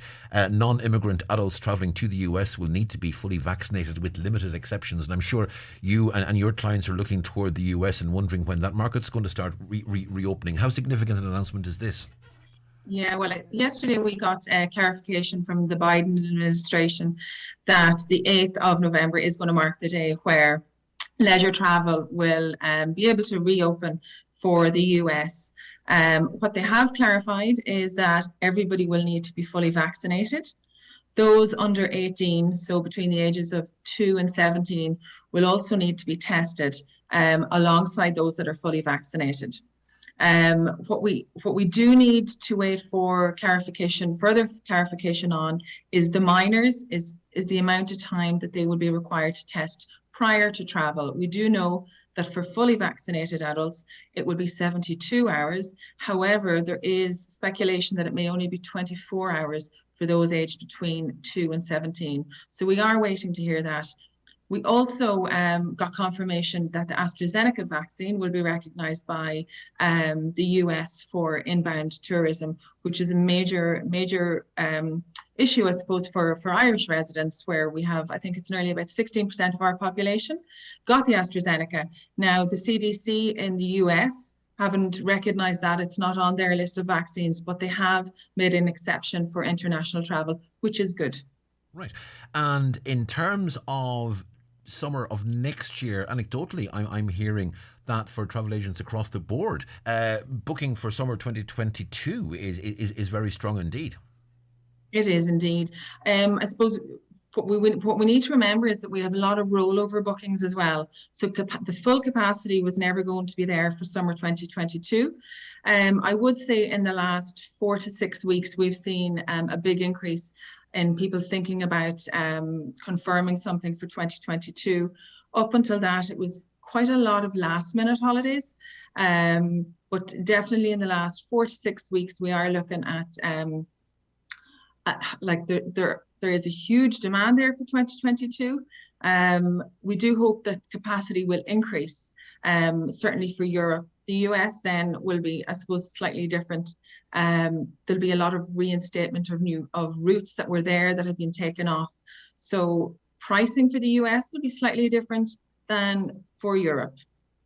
I do think that where we see, the routes that we would have seen years ago, where it was the traditional New York, Boston, Chicago, they've always continued those routes. So we're not necessarily going to see seat sales on those, but where airlines like Aer Lingus might want to introduce Los Angeles, Miami, Orlando, and those other routes, that is where we will see seat sales come into play, and that's where the value will be, I think, for the US for 2022. One of the things I've been looking at is something I personally have an interest in is cruising, and it's good to see most ships now back on the water again. I looked on social media with some envy, I must admit, when you got onto a ship there not that long ago. Haven't been able to manage it myself as of yet, but it's good to see when you see things like the cruise ships back on the water, when you see the resorts starting to reopen in places like Lanzarote and the wider Canaries and Spain and Portugal and so on. It does give you the indication that things are changing for the better. They are. We're actually back on the seas tomorrow, so we're looking forward to going back on board again tomorrow. But what we have seen is that travel can be made safe. It does have to be safe for everybody to have the confidence to go, but it has been proven now that these measures that are in place can offer people a very, very safe and secure holiday. The resorts are fully open. We have seen for both land and cruise holidays in the last 4 to 6 weeks, there's a lot of people that have actually made that leap and gone and traveled. And the feedback that we have gotten from our clients has been extremely positive. Apart from 2 pieces of paperwork and a mask on board an aircraft, there's not really that much of a difference if you are fully vaccinated. So, you always need your boarding pass, you always need your passport. Now you'll need a passenger locator form and your COVID cert. So it's something that's going to be part of travel. It's not going to disappear, but it's going to be something that, in 6-12 months' time, we're not even going to think twice about those extra measures. They're there for our benefit, and if it means that we can go back and out and explore the world again, it's a very, very small price to pay. Important to say to people that they really should be looking up online what are the entry requirements to the country they're travelling to, and I presume there is, to a certain extent, those who use travel agents obviously will get the best advice possible from the travel agents, but certainly at the moment, given the way things can change week on week, and sometimes we see things change day by day, important that people keep an eye themselves on the restrictions pertaining to the country they're travelling to, just to make sure that they're as up to date as they can be. Yeah, and I suppose we're also doing in a very unique position where the Highland listeners may be either travelling from Belfast or from Dublin. So you are looking at two different jurisdictions, and because Northern Ireland is no longer in the EU, there is different, there are different restrictions in relation to travel. So you can't assume that what we would hear in our media and our mainstream news about restrictions that applies to Belfast. It does not. So that is one thing that I would tell people to definitely keep an eye on, because the UK flights actually have been pulled from Morocco at the moment. That's not to say that other countries will follow suit, but every country is individual and every country is subject to what they would call the emergency brake being pulled. But yeah, keeping up to date with the DFA website. Reopen EU is also a very, very good app for people to download on their phone. The US are going to come out with something very similar as well. And these things, once you are booked on a flexible fare, or that you have proper COVID travel insurance, should things change, there shouldn't be an issue. One question that's come into us, and I just want to briefly put this to you before we let you go, Emma. Caller asking, have Ireland opened up for international travel? I have a family of 4 in Australia. They want to come to Ireland for Christmas. 2 would be flying with Irish passports, 1 with an Australian passport, 1 with a South African passport. How are they fixed in terms of coming into Ireland? And I suppose, almost more importantly, how are they fixed getting back into Australia? The easiest part of that will be coming into Ireland. Australia has not reopened yet for international tourism. They are looking at relaxing their restrictions. That has not happened. We have not been given a date for it. Aside from if they were willing to hotel quarantine on their return, that may be an option. But one of the biggest factors for them would be the cost of flights, because the capacity out of Australia is extremely limited. They have capped the amount of inbound passengers allowed to land in Australian territories. So therefore, you're going to have supply and demand. You're going to have very, very high airfares.